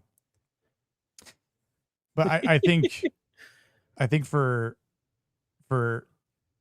Eddie, I just want to say Freddy, but I think for Eddie trying to again spare his life, it says something about his character, even though Susie's like, there's an easier way around this, which we know, can avoid any potential. And it's not even just it's like this is the one instance where he's not altogether pragmatic because he is moral, and because their method's not only easier, it's like from the criminal perspective, it makes the most sense because it's like, look, we're dealing with somebody who could give us away, so. This kid could be a problem if he gets caught. Yep. So the smart play here is to get rid of him. And what's kind of interesting about the way it plays out is because the kid, he doesn't seem like a bad kid. It actually, it doesn't. Yeah. You don't necessarily get the impression he would give them away. So in essence, he kind of becomes the first tragedy of the show. If what's implied is to be believed to have happened. Yeah, because I think he's telling Eddie like how he got involved, and he was just like, I was just at the church, and the next thing you know, like, I'm here. So, which I do think he's probably like out of everyone in that crime operation, he's probably like the least, like the most innocent one. He's a money counter. That's really all. As far as we know, it's like he's just a money counter. They're like he's kind of autistic and he counts the money. Yep. That's what he's there for. Because the guy he was counting for, they say it was low down the chain. They're like, he's not particularly important. So naturally, the guy counting money for him would be considerably lower. So he's like bottom rung. Right. I do like the scene where Eddie slaps Freddy here in the face, because of everything. He's like, I'm not dancing. He's just like whack. It's like like. He needed that. That was a long time coming. So he definitely deserved that. To say the least. But interesting pivot to Johnston here, which is setting up something else coming. But again, this whole idea of Eddie's plan might work, might not, but I think it's one of the and they're bringing the mother into the scene for the first time since like all the criminal stuff went on. You're like, okay, now it's like, are we in a position where we're gonna have to hide stuff? But of course, the secondary question is, what does she know? Because obviously she's married to the father, and he's one who made the arrangement. So that's going to be the question they answer later in the episode, is whether she knew all this stuff or not. But as at this particular point, they don't realize it, so they're kind of dancing around what they whether or not she knows something or not. Which apparently, based on what the show tells us, even Susie wasn't exactly aware of what she was aware of. So it seems the father, while he couldn't completely hide it from her, he still did his best. I guess it would seem, at least he did his best to keep her out of it. It's like, she's not stupid. She knew what was going on. Right. But it appears he kept her involvement extremely limited because, like, even Susie's trying to dance around her a bit. Yeah. Now, granted, you could argue that, I mean, granted, I considered for a moment, like, would that be for appearances? But I'm like, no, because she probably wouldn't. She'd drop the facade. I was like, I don't think she would worry about the facade or anything like that. Like, look, her sons know what's going on, so why keep that between them? It's like, why pretend like there's a mystery here? So it would seem that Susie wasn't even aware of what the mother was aware of.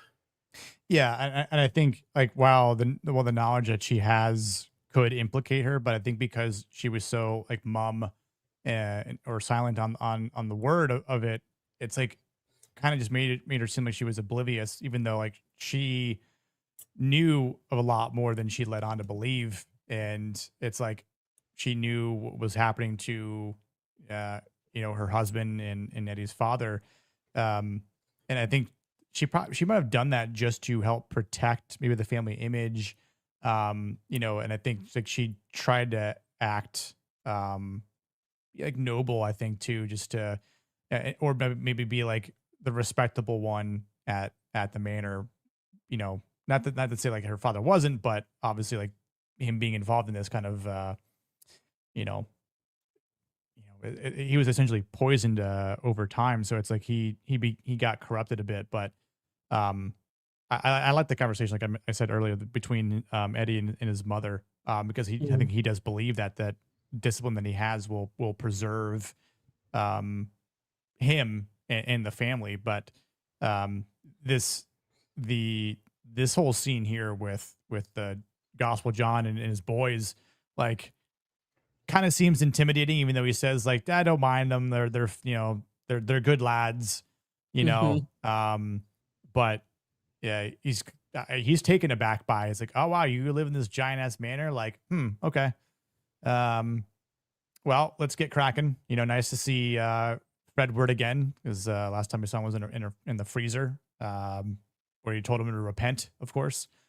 But yeah, here's the text that was sent to Errol. Tackle Tommy Woo Woo, also the title of this episode, which it's like, oh, maybe he saw it on his phone, right? I think the coyness of, like, oh, maybe it was just nothing, right? But this plan almost unravels because of Freddy's unpredictability sometimes, where Eddie is trying to say, maybe there's a bit of again, a bit of a what we call it, discretion between the two. It's like, what was it? Well, Tommy was getting impatient and he was saying, how long is this going to take? This is taking too long. But Jethro, OCD, wanted to be thorough and wanted to make sure it's all there, which he did. And which, granted, they've had a little more than, because I think, like, he told him that they were coming the day prior, so they've had a little bit of time, I guess, to go over the story that they were going to tell, and make sure that they could tell the same thing and everything. So yeah, but obviously he's far more nervous. Tommy's way more nervous than his brother. Yeah, Eddie's very relaxed, and again, I think that's kind of speaks to his character, like the awareness that he has and the restraint to hide in any sort of panic that you can see on Eddie. And again, like, kudos to the acting differences here between the two of them. And I think again, in this moment where it's like, it's probably nothing, right? Like, between Tommy and Jethro, but this whole repentance thing where, of course, all of John's guys are, like, raising their hand. And then the look on Eddie's face for Theo James when you just see Freddy start to raise his hand, and he's like, what are you doing? And he's doing a little bit of improvising, and he's true. What I'd be curious about, it's like, do you think he's, like, telling him a real thing about their past, or is this literally just something he decided to make up? Because it's like, you could buy it as either. But Yeah. yeah, it's like Eddie plays off of Freddy, just like he leans into it with him. He's like, I've looked for that cat for 2 weeks, and it's like, okay, so it may very well be a real story, or it may just be something. It's like, hey, they're brothers, and one played Yeah. off the other. To me, I believed that that was actually true. Again, I don't know if this was something that maybe some ingeniousness of Freddy, who's majority of the time a screw up, right? It's like, did he actually think that this might be a good story to tell, or is he just trying to like kind of make it seem like he is innocent? I really kind of, if I could ask Guy Ritchie what he intended behind that, I would. I mean, I think Just it's giving him an opportunity to show some wits about him, because he obviously yeah, is coming off very nervous, which is a bad look. So right, now, I mean, granted, I mean, you have to do something with this, because it's like, okay, it makes perfect sense that he would be really nervous, but then it's like, okay, you've got to justify it in some way, shape, or form. If they're going to get away with this even for a little while, then hmm they have to understand. Then the people that are questioning him need to know why he's acting this way. So there needs to be something they've come up with, or he comes up with on the fly. And granted, the initial prep for that was just, look, we're spinning a story. But he comes up with something. Maybe he feels so nervous that it's like, I've got to do something here also.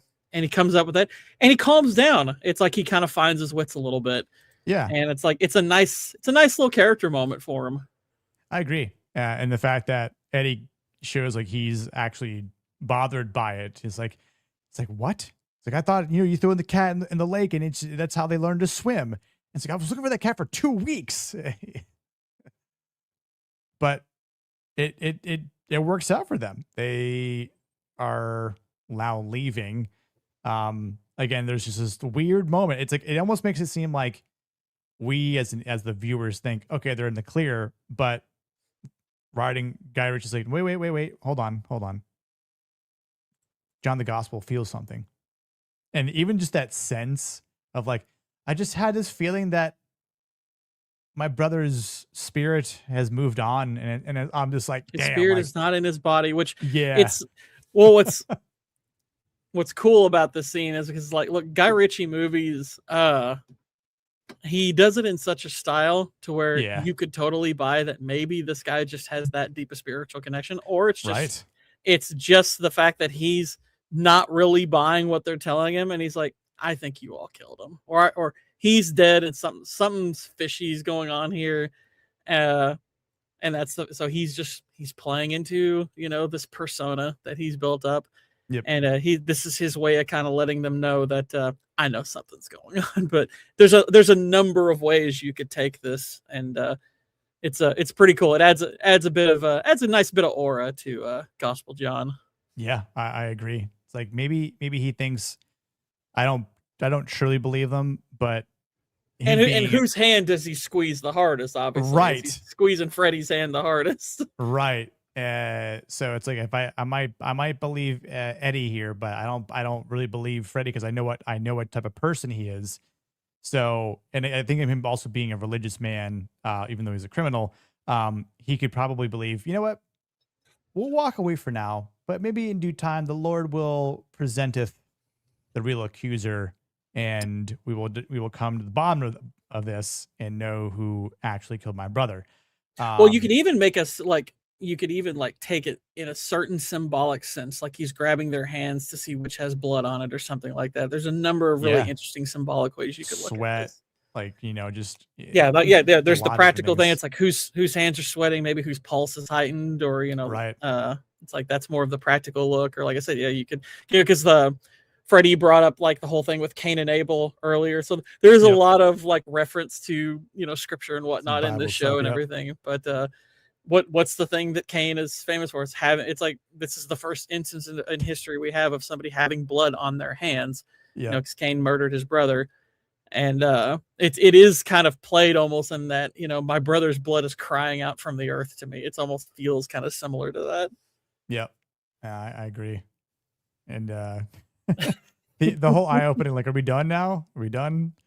Um, but yeah, of course, to get a rise out of at a Freddy too is the moment that it's like, well, we'll be back. We'll see. We'll be in touch, guys. But um, yeah, and this is the conversation between Eddie and his mother. But and I forgot to get more stills, but we can keep talking. Okay, so yeah, this is the Turkey-Syrian border. That's why I the said beginning of the show. yeah. Yeah. I said Syria and you said Turkey, and it's like, oh, we were both Yeah, right. we're both right, right? Exactly. We both named one side of the border, but so like from here, that's when Eddie goes to actually. Do I still have it pulled up? My other screen here. I could probably just jump through 10 seconds at a time. We'll do it the old-fashioned way. Hold on. Let me do this. Hold on. Uno momento. Yo, what up, Nerd Slap? How you doing, brother? Ahoy. Over on the Kick. We are. Kick it. I always like select Kick, then I forget I'm streaming on Kick sometimes. Hang on, let me just maneuver this over here. We'll full screen that, and then we'll do a little screen share there, and then go like that. Cool. We got bots. Get them out of there. I think I made you a mod over on Kick, so if you see bots, just boot them. Give them Das Boot. So Jethro had given the keys to Eddie to get his passport, which was on his desk. And we were kind of talking about this backstage about how this is the scene that might have just a little something to say about, because it's like you'd think that he might be aware maybe there will be some sort of like person watching Jethro's apartment. And I almost thought like that should be something even from the military aspect he would think about, but it's like he took Jethro's word for it, like, and that's it. Yeah, Jethro said no one's there, then it's fine. But like, and I think maybe the other naivete would have been, well, we just met with John the Gospel. It's fine. He won't send anyone over to watch his apartment either, right? But again, now you look guilty being there, because there is someone who is in this apartment too. Which, well, yeah, this is the one part of the episode that I had some issue with, because when the kid him, he hands him his keys and he says, my passport is here. The first thought I had was, look, okay, the scene does need to happen. Don't get me wrong. Sure. But the first thought he should be, well, they're going to probably be staking this place out, knowing that this kid should be with, the brother who they're looking for. It's like, okay, them staking this place out, of course they will be. So that is something he should be preparing for mentally, or even if he's not remembering it, that should be something that, like Susie Glass says, you need to be careful, because they're going to be scoping that place out. There need to be some mention of that. right. Because granted, like, I appreciate the fact that at the very least he listens into the door before he opens it, because like he seems aware of it in that moment. So there's a little bit there, but this is something that I think they should have mentioned and had him at least think, okay, I need to really be careful here, because this is especially once he walks in and sees, okay, this is a big place. I need to really be checking all over the place. See, like, is there anybody in here scoping this place out? Because otherwise, if there is, I might be screwed. Right. And back at the ranch, or the farm, I should say, but funny conversation between Jimmy and it's like, you like weed. It's like, you got any? It's like, yeah, actually I do. But well, that's it's like, you got any? They're literally in a hub with a bunch of it. Of course, yeah. That's a funny question. Yeah, no, it's some great dialogue, honestly. But because they're chatting, it's problematic, right? There's some cause and effect there. Because they're chatting, he can't find the passport because it's not where Jethro actually left it. So now it's causing him to be in the apartment longer, and it's flat a lot longer than he needs to be.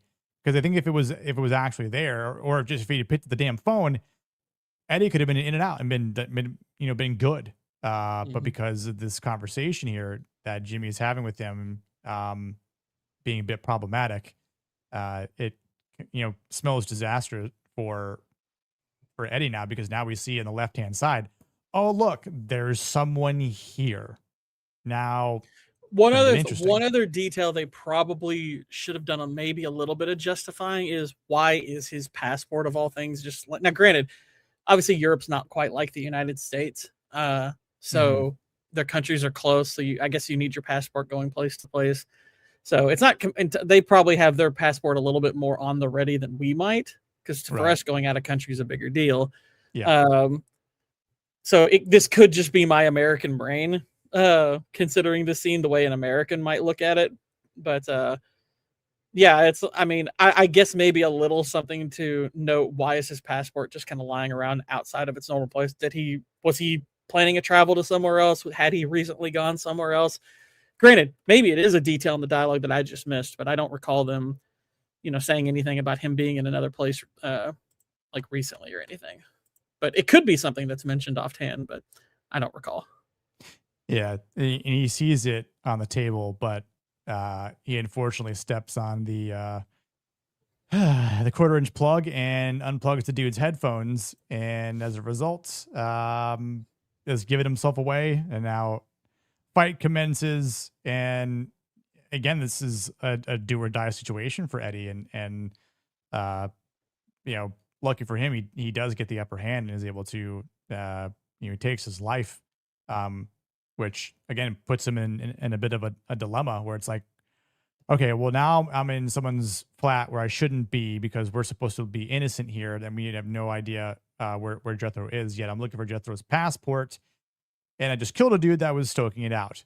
Yeah, this is what Blue Collar Loser does. He chokes him with the blue collar. If they get away, it's blue collar or looser. But also, I mean, the fact that is a military guy at least gives some justification for why he could take, because this guy is a big dude. And yeah. Now, granted, this dude is handling him pretty well, but he thinks on his feet. He grabs some darts and starts shanking him with them a bit to at least injure him. But yeah, he got injured. Like, he didn't walk out of this unscathed. So yeah, well, he gets shot. Yeah, he gets so shot. It's like a bit of a flesh wound. But yeah, and then having to get patched up here by an old friend too is kind of funny. But yeah, it's like this is another step into the world where he's like, okay, now I've taken a life to defend my own, which again, I don't know if he would have walked away from it if he hadn't had some of that military background. But what a shift in scenes, and having to almost dying to now going to this special invitation here. Well, what I like about the edit here, because this is one of those moments in the show where I was like, okay, so they went from him getting shot in the apartment, killing this guy, to now he's here and he's dressed up. So I'm like, okay, so this show has been far too good to make this jump without knowing. It's like, we have to come back to this at some point. This show's been too smart for me to think that we're not coming back to what just happened, because it's like we left too much information. But it's like, okay, how, because there's the question, like, how do you, it's like, what's going on with the body? How come? It's like, what patched him up? It's like there's a good bit of time and things that need to happen that we just completely glossed over. And but I was like, okay, this show has done a good enough job so far to where, like, I'm sure we're gonna find out later what's happened, and naturally that's exactly what they do. And I like the way they did it, because they did it in a way that informed Susie Glass. She's like, okay, you got shot, all right, so what happened to the body? And that's when they tell you all the rest of the information you need to know. Later, Daxie. So good craftsmanship there on Guy Ritchie's part. Yeah, no, this was a moment, for a brief moment. If you were to forget you were in the middle of a good show, you'd be like, wow, that's a drastic cut from one scene to the next. How did we get from here to here? I have so many questions, but I was like, no, he's done a great job so far. I'm willing to give time before I'm willing to give him the time to flesh this out, because obviously there are a lot of questions after that scene, but it's like, he's done a good job. I'll wait for the answers. And when he gives them, I'm like, well done. Yeah, no, it's like we're not going to forget what just happened, because that would just be a hard cut. Like, wait, you're gonna do all that and just like not wonder, just leave the body. How are you patched? It's like, oh, you patched yourself up, you got dressed up. It's like, okay, we made a major jump here. What's going on? It's like, right. nope, It's like, wow, you're in the middle of a good show. You'll find out. Just give it time. Yep. Just hold on. We're not done cooking yet. We're not done cooking yet. But yeah, for him getting patched up and ready to go, and to see, oh God, what's her name here? Yeah, she's like a princess. He knew when they were like childhood friends, right? Yeah. Because I guess they had similar upbringing, so they were probably raised in similar circles. I know I'm forgetting her name. Is this Gabrielle? I think so. I'm looking at characters that are in this show. I think it's I think her name's Gabrielle. The only thing that's throwing me a little bit is the actress I'm seeing on IMDb looks a little younger than this lady. Recently purchased, but the makeup and the hair could be throwing me there. It might be Gabrielle.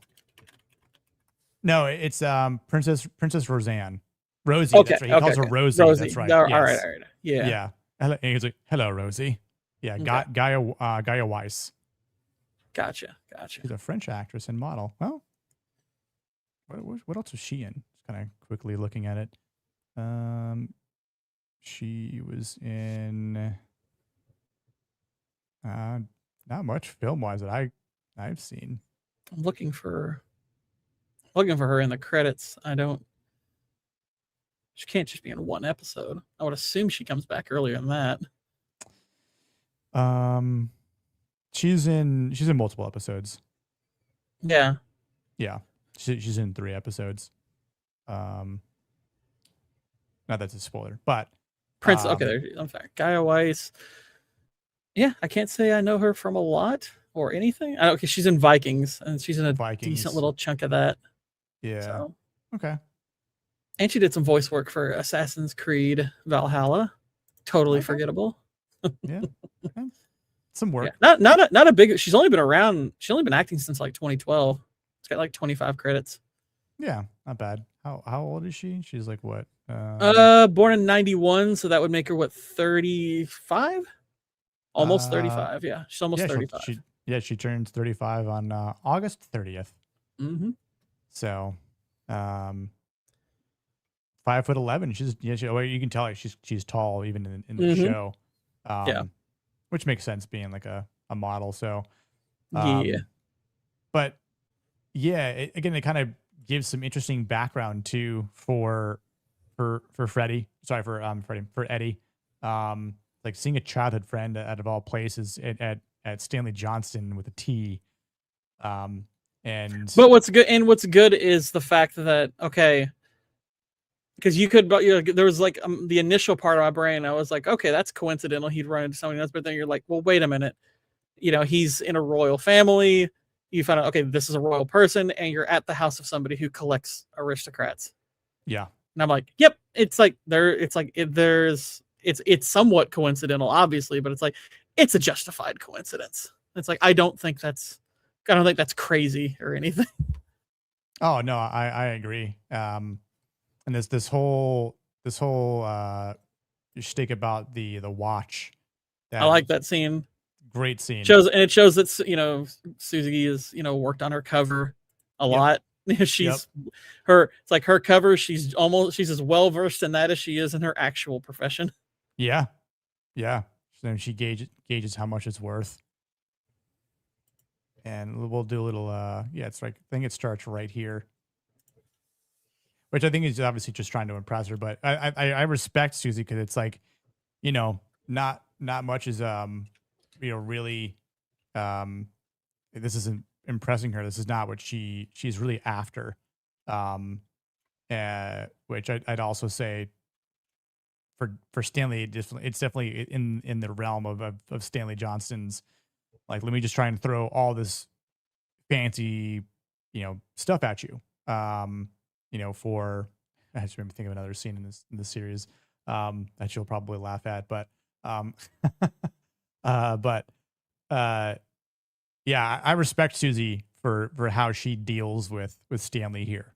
Yeah, Like, because it adds a little bit of vulnerability almost to her part in this. Like, right. okay, now because like I get the sense that he's probably a bigger antagonist. Like it's like because I'm like, okay, you've got Gospel John and this guy are seemingly the main antagonists thus far. It's like I would guess that he's probably a little bit bigger given his wealth and power. Uh, but also it's like, okay, now you've set up not only a potential antagonist for a secondary antagonist for Eddie, but now you've given one to Susie as well, because he's trying to push them out, seemingly, or at least partner up with them and everything. So, and I like the little line where it's like, don't forget your gift. She's like watches for retirement. Your timing's off, and it's like I like that. It's a nice, it's a nice exchange. Well, and that's the second time, no pun intended. That's the second time that he's been told that this isn't the right time. Eddie says that to him in the first episode. Now Susie's throwing some time at him. Well, and she heard that from Eddie, so it's there's part of it's like, oh, she's actually picked up a line from him. Yep. Which almost shows like, it's like, oh, there's a little bit of kinship there, or potential. It's like, oh, she picked something up from this guy, so it's like, oh, okay, that's interesting. Yeah, it's like and I like the just like that continuity too between these characters, where it's like not like it just shows that they do listen to each other, that they're in, like they're still a part of their conversations, like very, very much so. It's not just like, oh well, I'm just going to write this in here. There's nothing that's actually meaningful behind it. But I do love this like this analogy that he's telling her about the zoo and the jungle, right? Between the aristocrats and the criminals.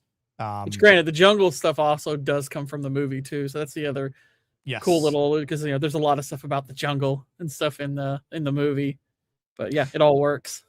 Which I think the one thing I thought about again on this watch was, because he says like the aristocrats live in this protected environment, which is the zoo, right? But the jungle is what the criminals live through in their competition because of the drug lord and the territories, right? Like, how territories are defended, right? Like this, the violence that it ensues because of, bad deals or weakness. It's the nature of the jungle. But I think it's interesting because Stanley wants the Halstead Manor, right? The where Eddie and his family are. But it's like if the jungle is where like the authentic power exists, then it's like, why does he want that so bad then? Like, is it just because he has more like British history at that point?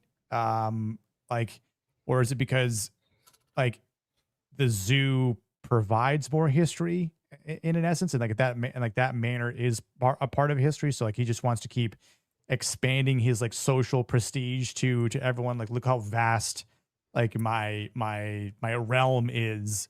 I was not a lord, but I almost am a lord at this point because I have so much of this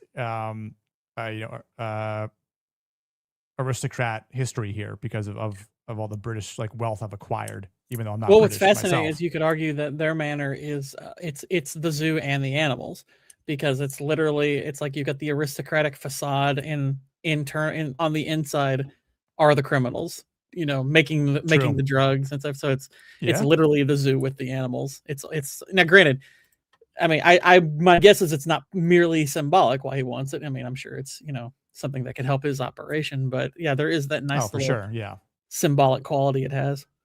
Yeah. But I think, like we just said, like Susie just definitely tests him right back, which is great to see. It is a good way of hearing his metaphor, but also like being like, yeah, well, I learned as much as I needed to learn now, so I'll be going now. But also, oh hey, what's going on here? Getting a bit of patchwork done, are we, Eddie? Which this is a very trusting thing. Yeah. For him I'm and like, Rosie. So it's like, okay, you're telling us something right now. Granted, she is, locked arms with a crime lord, and you get the sense that she probably knows who he is too. So it's like, okay, it's not far fetched necessarily that she can trust him, but it's like, okay, wow, she's she's right in the thick of it right away. And that's an interesting piece in her hair. I just noticed, like, that's a snake. I'm just noticing it's like, she got a little snake in her hair. Wonder what that's yeah. me. Wonder what that Yeah. means. That's true. She does, but above her ear. But it is very trusting for her, or for him to trust her. Which, and I think it's like, does their childhood friendship go? And is it that strong? But yeah, if you're already with, in the realm of this, criminal organizations that she's well aware of, then maybe that's not too much. But also at the same time, it's like, yeah, like maybe watch yourself out there. But I remember thinking that originally, like maybe Susie was a little jealous, but I think I she's just wondered that obviously too. The way she concerned. looked a little bit like, what's this other woman doing here? Yeah, it's like, wait, who's this bitch over here? Like, I'm supposed to be the woman in your life, even though like we're not together. But as a don't let her get in the way of our operation here, because you need to keep your head focused here. 'Cause that's like her whole focus. She's like, I don't date anyone because I've got this whole organization to run. So, Well, I get that there's a tinge of jealousy just because there is a line not too long from here where the prospect of sex is brought up. yes, So it's like, okay, we have a little bit of sexual tension at the very least between these two. And great, it's a funny little exchange because she's like, I don't, screw the help and everything. And then she leaves, yeah, like, who's gonna take off my shoes? yeah. That's great. Yeah, but this is again, we mentioned earlier. Oh, wait, hold on. We're gonna go back to the part of how we get rid of the body, and this is how he's telling her, like, wait, you got shot. All this stuff happened. How did you fix this? He's been called. What does that mean? He's in the post? He's on site with a very specific set of instructions. Giving you a specific set of instructions here. Which this is cool because it shows that he took a bad circumstance and made it fit into something grand. It's like he realized I can use this and craft a narrative that essentially, that at least for now, fixes the problem. It's like, because we toyed with the idea of blaming Jethro. He's like, and he brought the detail up to them. It's like, hey, Jethro and him, they had a little bit of a tiff back and forth. Maybe it was nothing. I was like, well, this actually can maybe play into that a bit. He went to his, this guy was at his apartment and he shot him and da da da da. It's like, okay, we can use this. So, that's some forward thinking by him.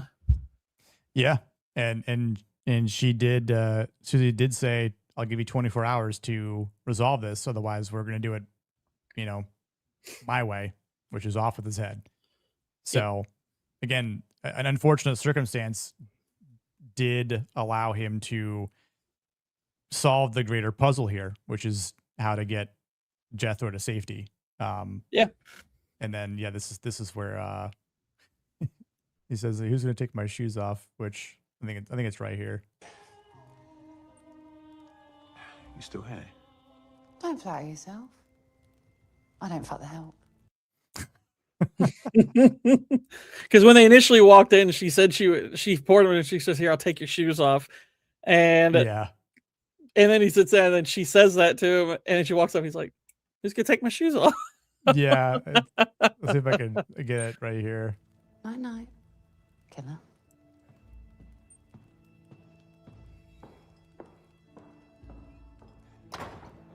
Well, who's going to take my shoes off?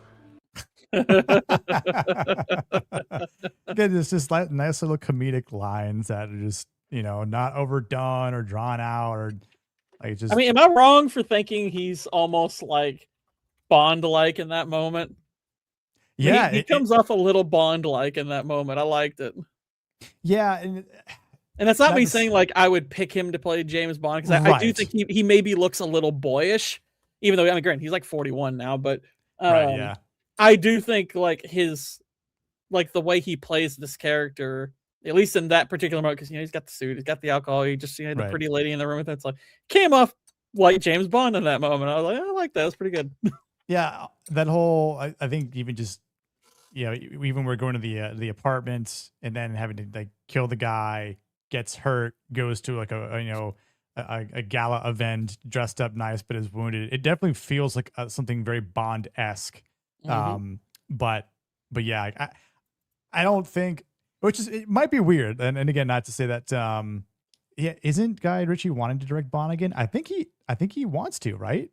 I think he does, which I wouldn't be against of it. I wouldn't be against it. Imagine if it happens, you heard it here first on this stream that we said if it happened, that'd be kind of hilarious. They were just talking about it.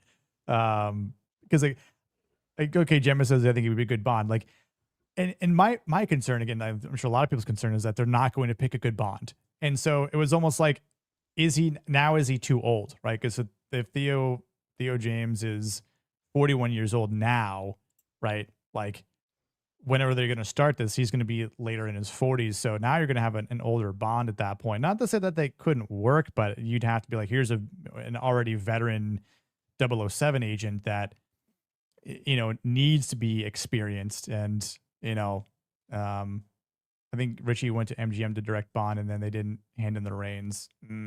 Yeah, that actually would make some sense because obviously he does have like, the deal with Amazon and everything.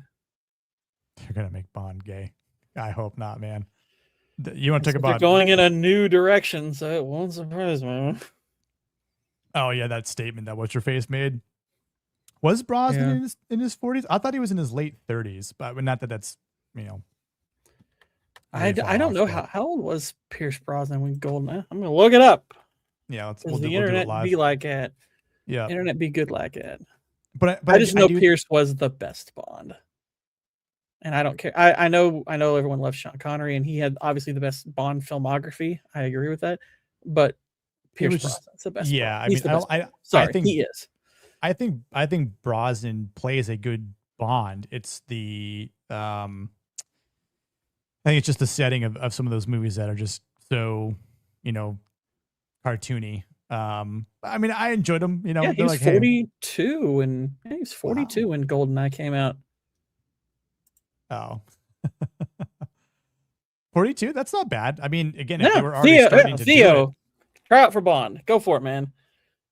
Maybe I'll tag Theo. I don't think Guy Ritchie has an X account. I tried tagging him, but maybe I'll tag Theo and be like, yo, Theo, you should try out for Bond.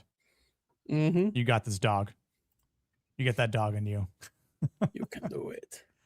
But I'd give him a chance. I would too. At least let him audition. I think I think he can pull off the manor. It's I mean, like I said, the one knock maybe you could put on him is he looks a bit boyish, but that's it's not a big deal. I think if you can sell it personality wise, I'm not going to gripe too much.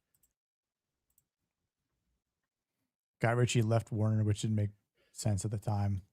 Well, not at the time. Yeah. So yeah, interesting moment towards the end of the episode here, because upon the plan that Eddie has laid out for John Dixon here and the Dixon family crime organization is leaving the shotgun with the body in the trunk of a car, which he's like, oh, let me go pay Halstead Manor a visit.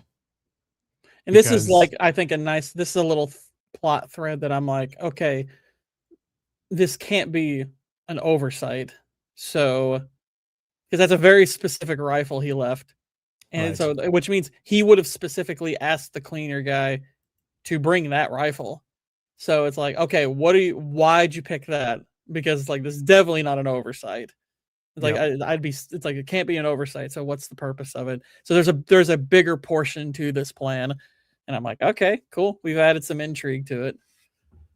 Yeah. And just to kind of play it off like, oh, well, we knew it was missing, but we didn't say anything because we didn't like, even though it did belong to my father.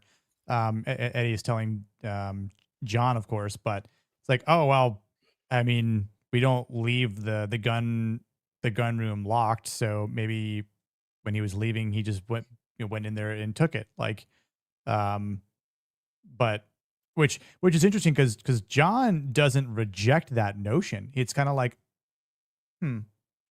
maybe that's true, maybe it's not. But the fact that he's like, I'm gonna hold on to the gun, for the time being, because I don't know if I truly believe everything that's happened here. So, which I do think, like the gun, it becomes this symbol of like, it's now evidence, because of for Freddy's guilt for killing Tommy in the first place, the fact that it belonged to their father, and then it links them to this whole criminal world now, which it's like, this is probably one of the biggest, or not the biggest, but one of the most interesting objects in the show so far through like 2 episodes, because it's like, this is a murder weapon, but how far does it go, and will the Dixons figure out, is there any meaning behind it, like truly? Because like John might not be super judgmental in the moment, because I think he has like a bit of patience to him, and like kind of this belief that I'm gonna wait things out a bit and see and let things come into light. Again, there's some sort of like religious aspect to him, even though he is a criminal, which is one of the things I like about his character, and he's a good actor. But it's like the crisis has been handled for the time being, but is it over? Have we come to a conclusion with it? That's the bigger question here. So, well, clearly not, just because it's like Tomahawk. he gave him, obviously when he takes the rifle, and of course like Eddie giving, using that rifle specifically, like he knew that was going to be brought back to them.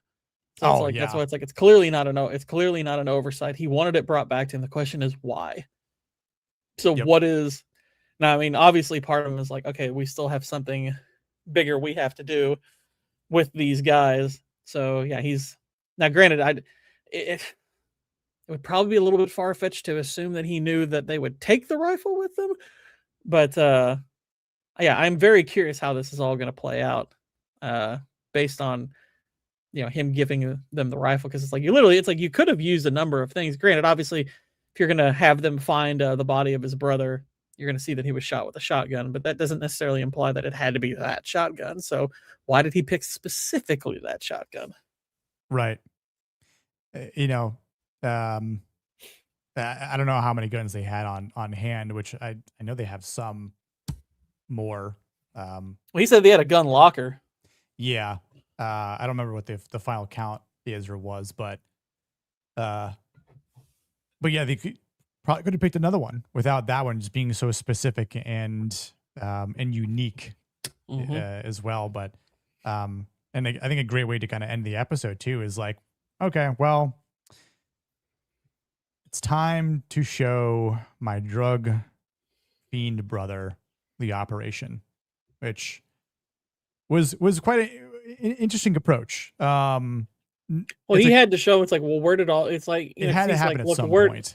You need to know where all, because he's telling him, it's like, look, you're I think he said, I can't remember if it's this, I think it's this part of the episode where he had said, I'm gonna owe you my life. He's like, yes, you will. Or at least he said that when earlier he first in the episode, leaves, yeah.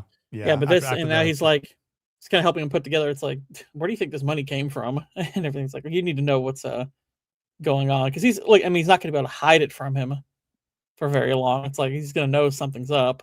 So, especially with this lady lurking around, so it's like it's like he's gonna have to figure it out at some point. So, like, might as well let him know what's up. Yeah, 100%. So, and we're trying to say farewell to Jethro, as planned from Eddie. Just a question of what sense in which did we say goodbye to him? Yeah, permanently. It might not be good. In fact, It probably isn't. Which it makes me wonder. Okay, is this going to come back up again? In the sense that it's like, okay, if Because obviously it's like, look, they well, no, we actually have the conversation first. Yes. So the Jethro thing. Oh well, I can't remember. Do they do the Jethro thing then the conversation, or the conversation and then the Jethro thing? I think they're the Jethro thing. I conversation. think. Okay. Yeah. Yeah. Yeah, because this is when look at that steak. Oh, good marble on it. That looks like some Wagyu. Yeah. Yeah. From the whiteness on it. Yeah, it's. I mean, great. It doesn't look quite. It doesn't look Fantastic Japanese. That looks food. like probably looks like Australian Wagyu, which I've heard taste wise is better because there is more beef. Like to my understanding, like Japanese Wagyu, while it's great, it's very rich, so you're not going to eat a lot of it. 100%. So there's a place that's, I mean, literally like 2.5 miles down the street from me. Quick side story. So one of the guys I used to know when I lived in South Florida, my old bassist used to like live with this dude. And he was in a different like punk rock band. His name is Eric, and so but once I moved to Orlando and out of South Florida, and I'm just sort of you stopped seeing people, and I think we might have been like friends on Facebook, but then I deleted my Facebook years ago, and then lo and behold, I hear about this restaurant, and I'm like, oh, well, this sounds amazing. Let me go check it out. Sure enough, he actually owns the restaurant. And there's two. There's one here in Central Florida and one down South Florida as well. And like, he actually just got a Michelin award because it's all Wagyu, and they do what's it called? Why can't I think of the what they cook their food in? I'm blanking on it. Really good for you too, and I can't think of it. And I'm always talking about it. Holy crap! I hate when this happens. Gemma, you know what I'm talking about. Not butter. You're saying what now? Which you can cook food in. Are you talking about like an apparatus or an no, oil or what are we talking? Yeah, it's like an oil, but it's Then it's not tallow if it's beef. healthy. Yeah, tallow. Oh, is it tallow? Oh, Yes, okay. beef tallow. Yes. Tallow would not have come to mind when I heard healthy, but okay. No, not ghee. Well, so they use their beef tallow because it's all from their Wagyu, all the Wagyu cuts. So because you definitely don't want to waste Wagyu fat, dude. And it's all Wagyu is so expensive. And so they have everything they use. It's either Japanese or Australian Wagyu. And prior to that point, I never had Australian Wagyu until then, and it actually has a better taste. To it.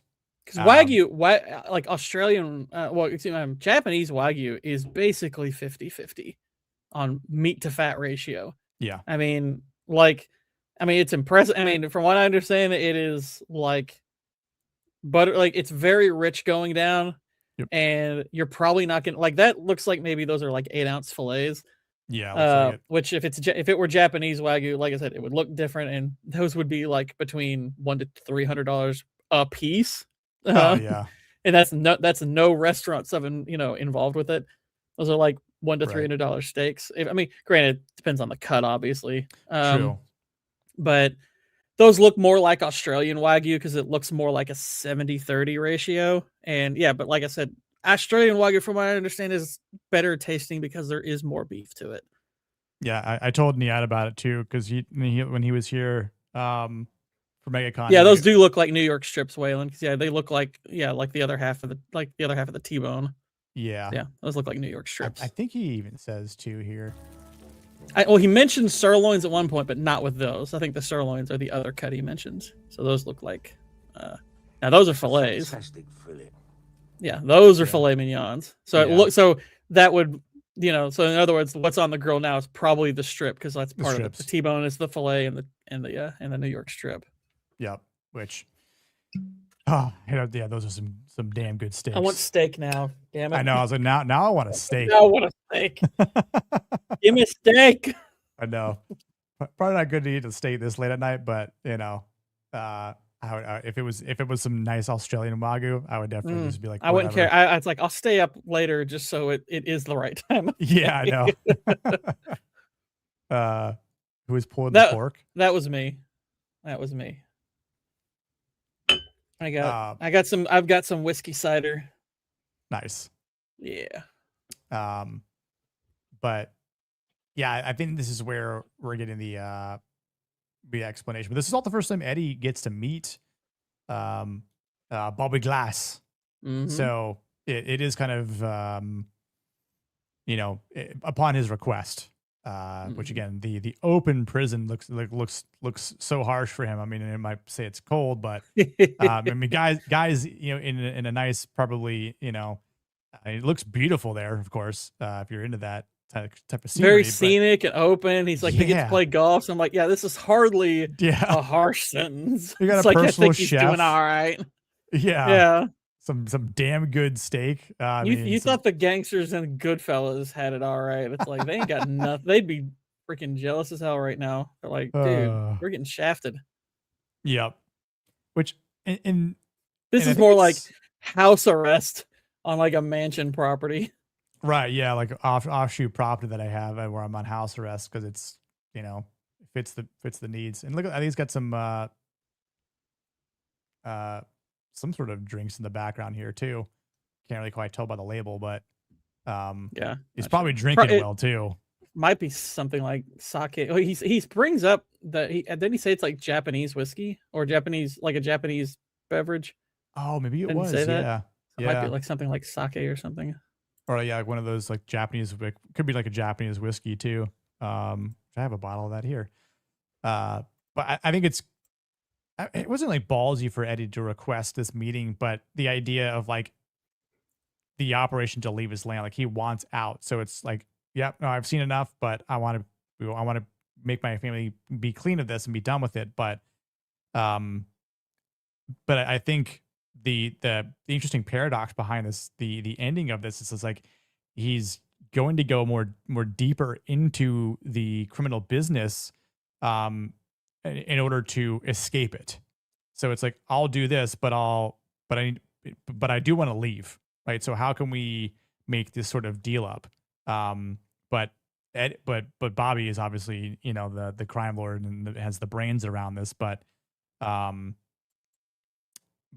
it is also kind of interesting how, Eddie kind of sidelined Susie a bit to meet Bobby, for this sort of introduction here. Like she didn't know about it, if I remember correctly, and she got a little pissy about it, but like he's got to do what he has to do in order to get out.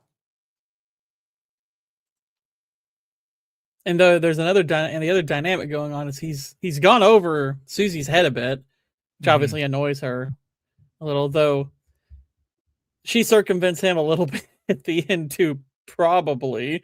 At least they hint at it as far as like what happens with Jethro. It's like it's like, but so I'm curious how that will play into their character dynamic moving forward. Yeah, I do like the dialogue that is taking place right now. And I don't think there's any sound here, but colossal for the circulation. I was just talking about stuff, but oh yeah, look at that. It's a good looking steak, but that is not a good chef. He overcooked it. Yeah. Sorry, that is not a correctly cooked steak. It's like, I think like that is seared like a freaking normie. I'm sorry. It's like that's a movie chef. That is not a real chef. It's a movie chef. Now, that's a freaking movie chef. That is not how you cook that. That gray band is a travesty. I know it's winter, but my dude, reverse sear that. Yeah. Do something else. I mean, look at that grill. It's like you have a side for the sear and you have the indirect heat, man. You can do that right. It's like you just threw that right on the fire and that was all. I could cook that better. Could be he didn't let it rest enough after cooking. Gray picking band's out too the girl? big. I think he overcooked it. That gray band is too big. Plus the way the fibers are, it's like I think he just cooked it all on direct heat. I don't think that's a well cooked steak. I would have done it differently. You sear it on the heat, then you indirect heat, let it cook the rest. Get Yeah. the temperature up. That's true. Yeah, it could be a Centauri whiskey. That's what it looked like to me. The knife is good though. The knife's on point. Yeah, no, it's good. That's a sweet knife. Hell yeah, dude. Carnivore rocks. I mean, granted, when you're in quote unquote prison, you're not going to complain too much. And I'll give him credit for, he salted it right. Yes, that was good.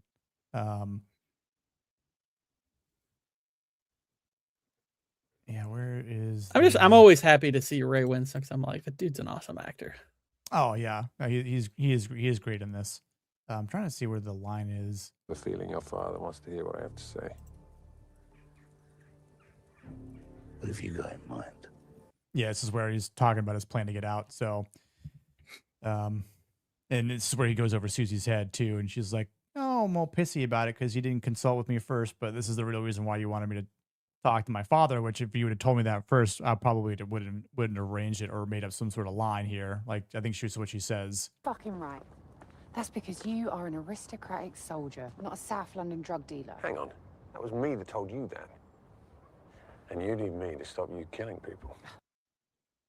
They've got a really interesting partnership and dynamic, which is here again, she's picking up things that he said. Yep. And repeating them back. So it's like, okay, it's interesting. And he's aware of that too. So, but yeah, it's, I mean, again, great start to a show, which I know is the tail end of the episode here, but, like, I think about this often when I start a good show, it's like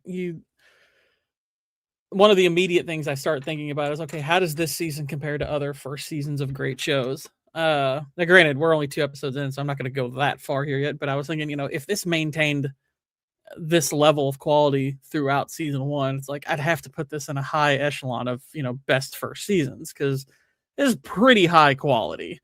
Yeah. This is a really, really strong start. So yeah. I'm like, this is good. It's like, if this stays this good for the whole, for the other 6 episodes, I'm like, yeah, this is gonna rank pretty freaking high. Yeah, I'm curious to see what like you think about it. And that's where like I wanted Vex and Gibbon to also watch this because I feel like they would enjoy this, and I feel like a lot of people would. Yeah. Overall, like for anyone listening out there, now or on replay, like please watch the show. Definitely worth it. Yeah, like you could binge all 8 episodes now. And then season 2 drops on September 3rd. So, which we'll be covering that too. But, like, I know we've tried to paraphrase a lot of the dialogue and the moments and talk about, scenes and like themes and whatnot through these first 2 episodes. But there's a lot of great dialogue in this show, especially in these first 2 episodes. And so next week we'll talk more about episodes 3 and 4. So you got some time to catch up. Again, like I think this show is very, very easy to binge because, when I went back and watched these first 2 episodes, like I just wanted to keep watching because I'm like, man, like I know what comes next, but I want to just watch it again. This feels like it doesn't even belong in this decade because it is so sharply written and it actually fleshes out its characters properly. It's justifying, its moment to moment progression.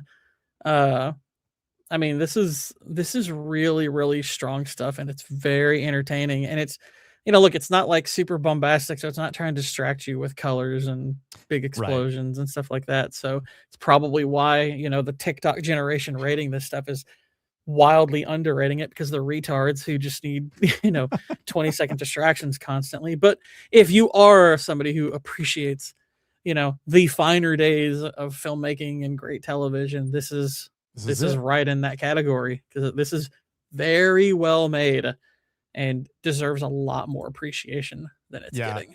This is like an outlier from like the last several years worth of shows, going back through COVID, I'd say.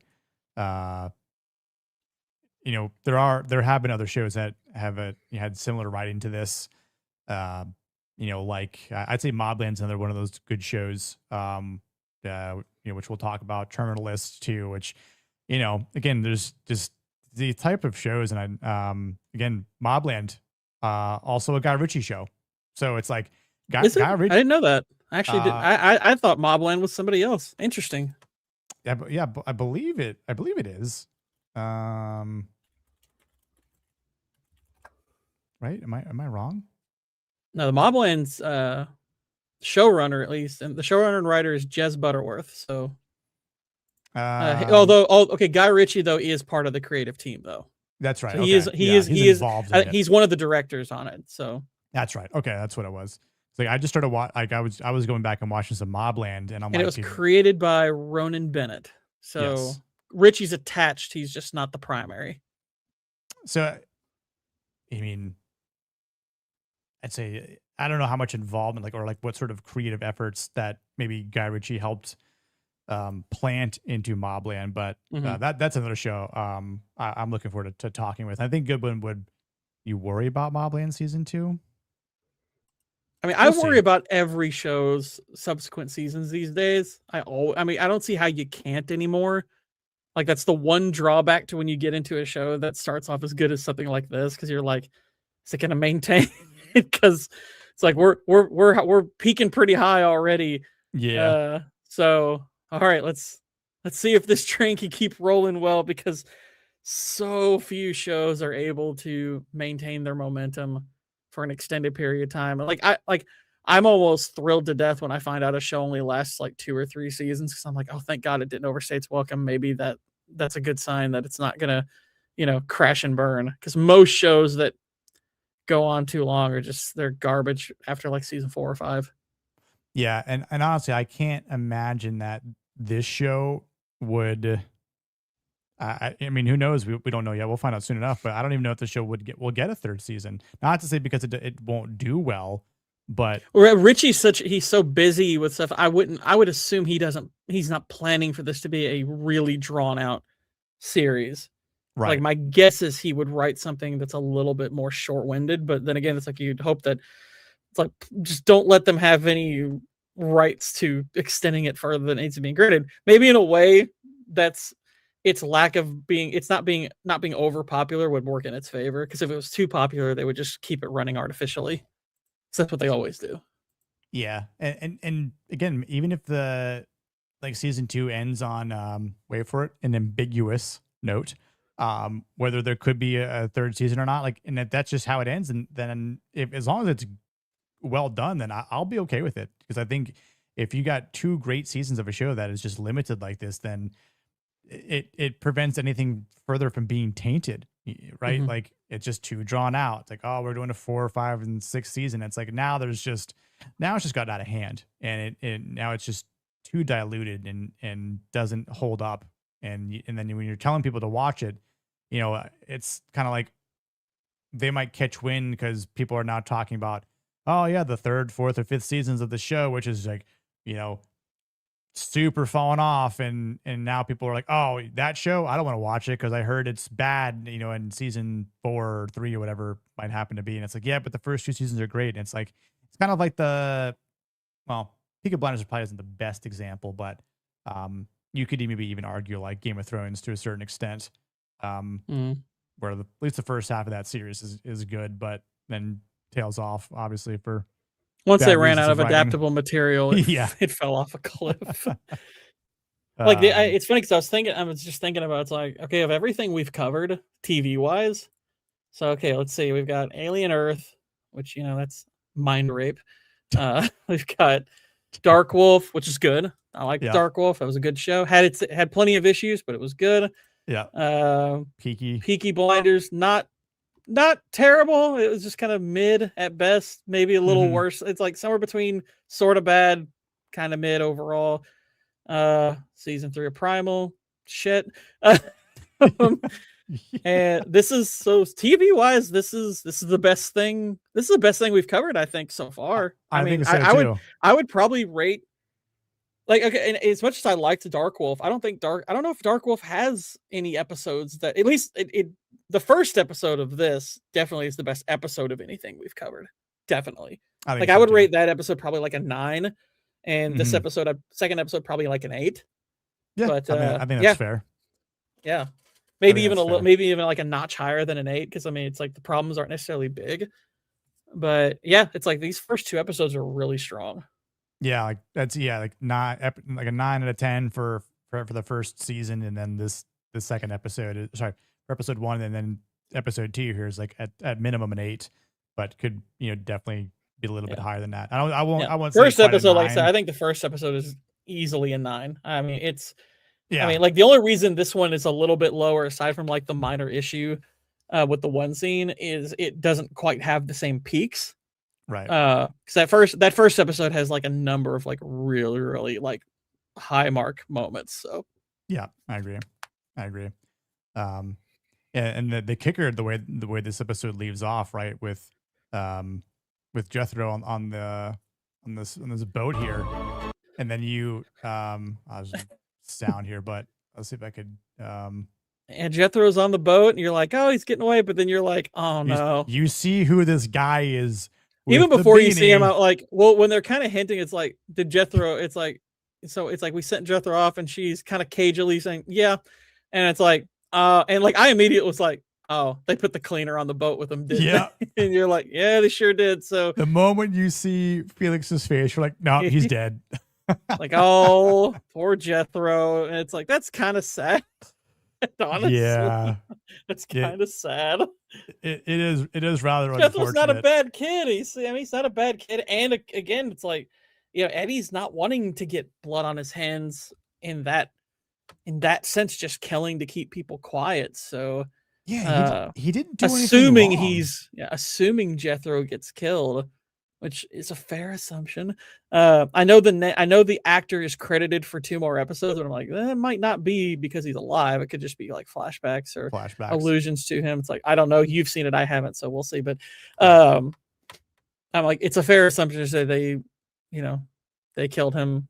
And granted, that more or less still does keep Eddie's hands clean, but he's involved with people, and I would think he would still take issue with that, at least at this point. Right. Yeah.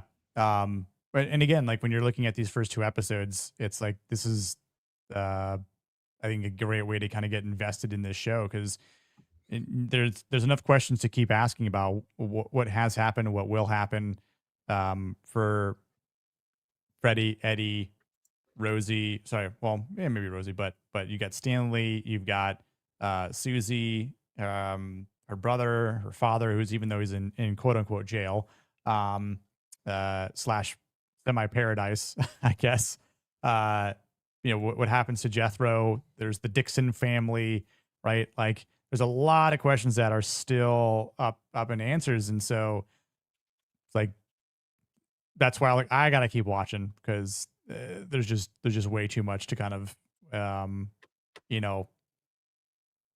wonder at this point. So I mean, this is definitely like, this is a good enough show to where it's like, okay, I'm in now. It's like, I'm ready to it's like I'm obviously ready to finish with this season. It's like, I'm assuming it's as good as the rest of as these first 2 episodes. I'll be excited to see what season 2 has to offer. Yeah. Jam, it says slated to premiere early first half of next year, 2027. Yeah. So first half of next year, it sounds like.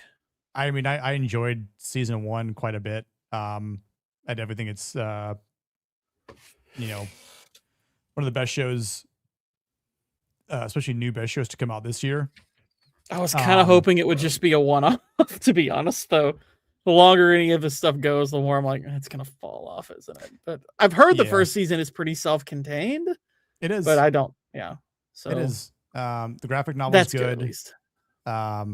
Yeah, that's another show I worry about, season 2, which I haven't read the second novel or novella or graphic novel. I know that there's a third one, and I think he's working on the 4th one, but yeah, like there's a 2-tier jump between books. Interesting. Are you drunk, Waylon? That's not how you spell that version of tier. Yeah, I know you're better than that. You mean you cried twice between books? Yeah, is that what you mean? You cried between books? I've had too much cider whiskey. The second one covers the second Blackfire Rebellion. Freaking blacks, man. So, but I wonder if we'll actually see that. It was the Maybe. black fiery but mostly peaceful rebellion. Right. I did cry twice between the books annually. Oh. Annually. Just kidding. Yeah, you have to change your name to Waylon, Wailin Pacificus. Waylon, yeah. You should do that as an inside joke, Waylon, for when Night of the Seven Kingdoms season 2 comes out. See, it doesn't matter if I've drank. I can still reel them off. Yeah. I will now. see who picks up on it. But no, this was fun. I'm glad to finally be talking about this. Like, I know I've said this multiple times, like on here and there, like the gentleman. You know, I'm glad that we're finally talking about it, because I've wanted to talk about the show for at least a year now on stream. And we're finally doing it, or we've started to do it. So next week, Jana just joins now. Wow.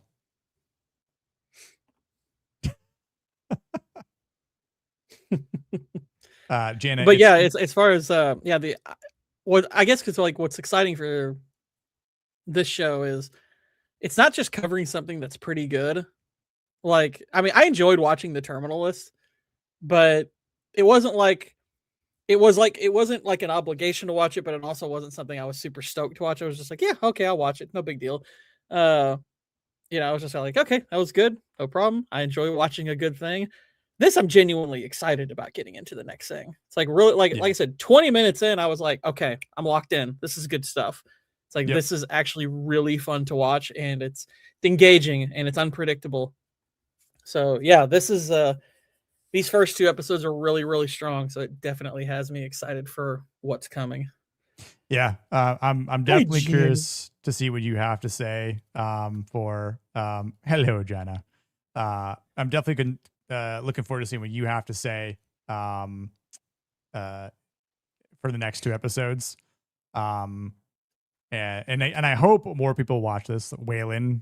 But I really want to see what like someone like Vex or Goodwin would have to say about this. But I imagine Vex would definitely like it. Obviously, Goodwin has pretty high standards, so he's, it's never a given, but I do think this passes the smell test for him at the very least. I do think he would like this, because there's a really strong progression between the events. So yeah, I would I'd be surprised if he didn't at least like it.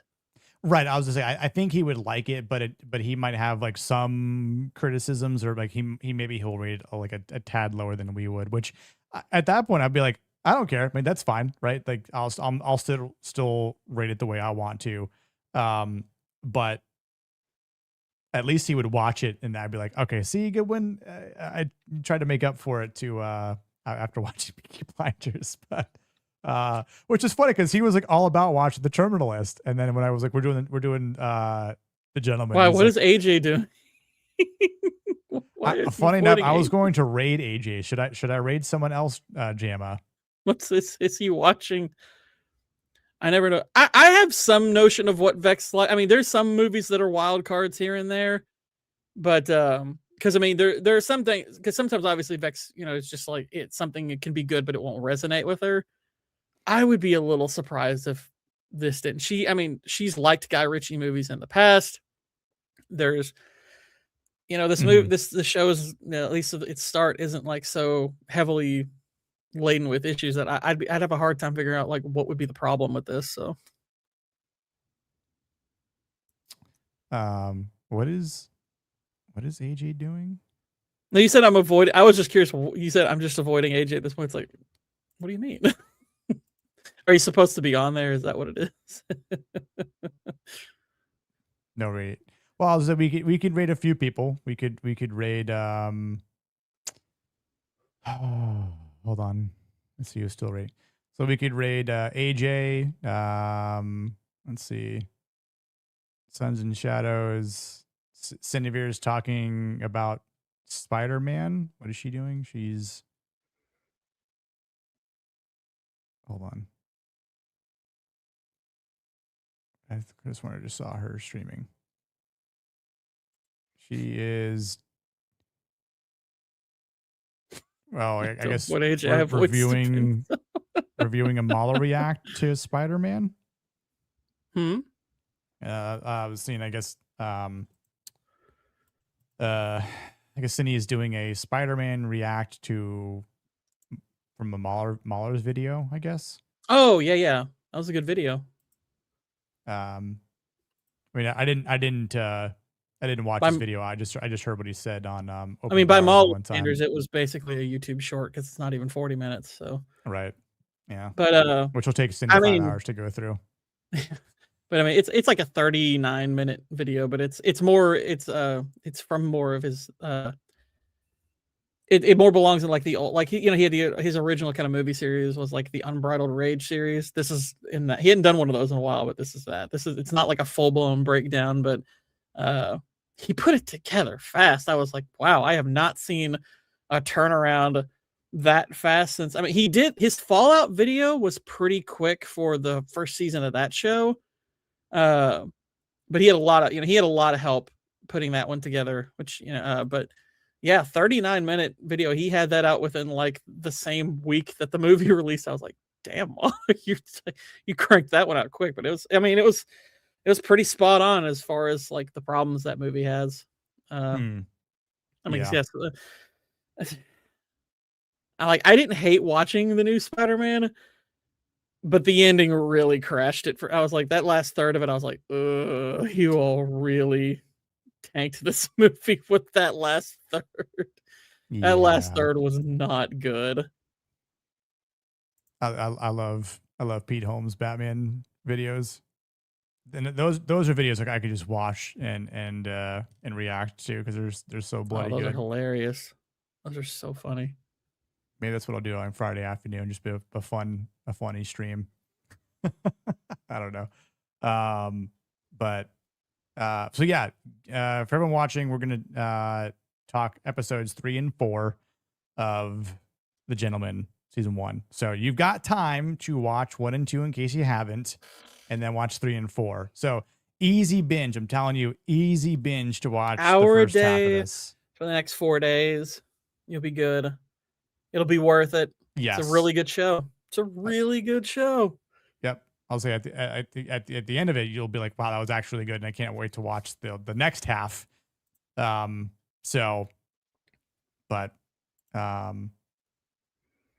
yeah, if you do watch it, let us know next Tuesday what you guys thought. So I'll be interested to see what you guys think. Appreciate everyone watching. We're gonna cap it up here, and we'll see you guys next week. Also, I should say, hold on. What am I doing tomorrow? I'm on ABFs tomorrow. Gaming stream Thursday night. Maybe Friday afternoon stream. We'll see. And then Monday, Masculine Mondays, earlier start time because we're talking about the hunt for Red October. Wait, what time are we starting? I didn't know that we were doing that earlier. What 5 time p.m. will it be? Can you do 5 p.m.? Yeah, I can. I mean, Okay. I didn't. I'm glad I know that. I was not aware of that. I was going to remind people just in case. But yeah, earlier start time on next Monday. So okay. sweet.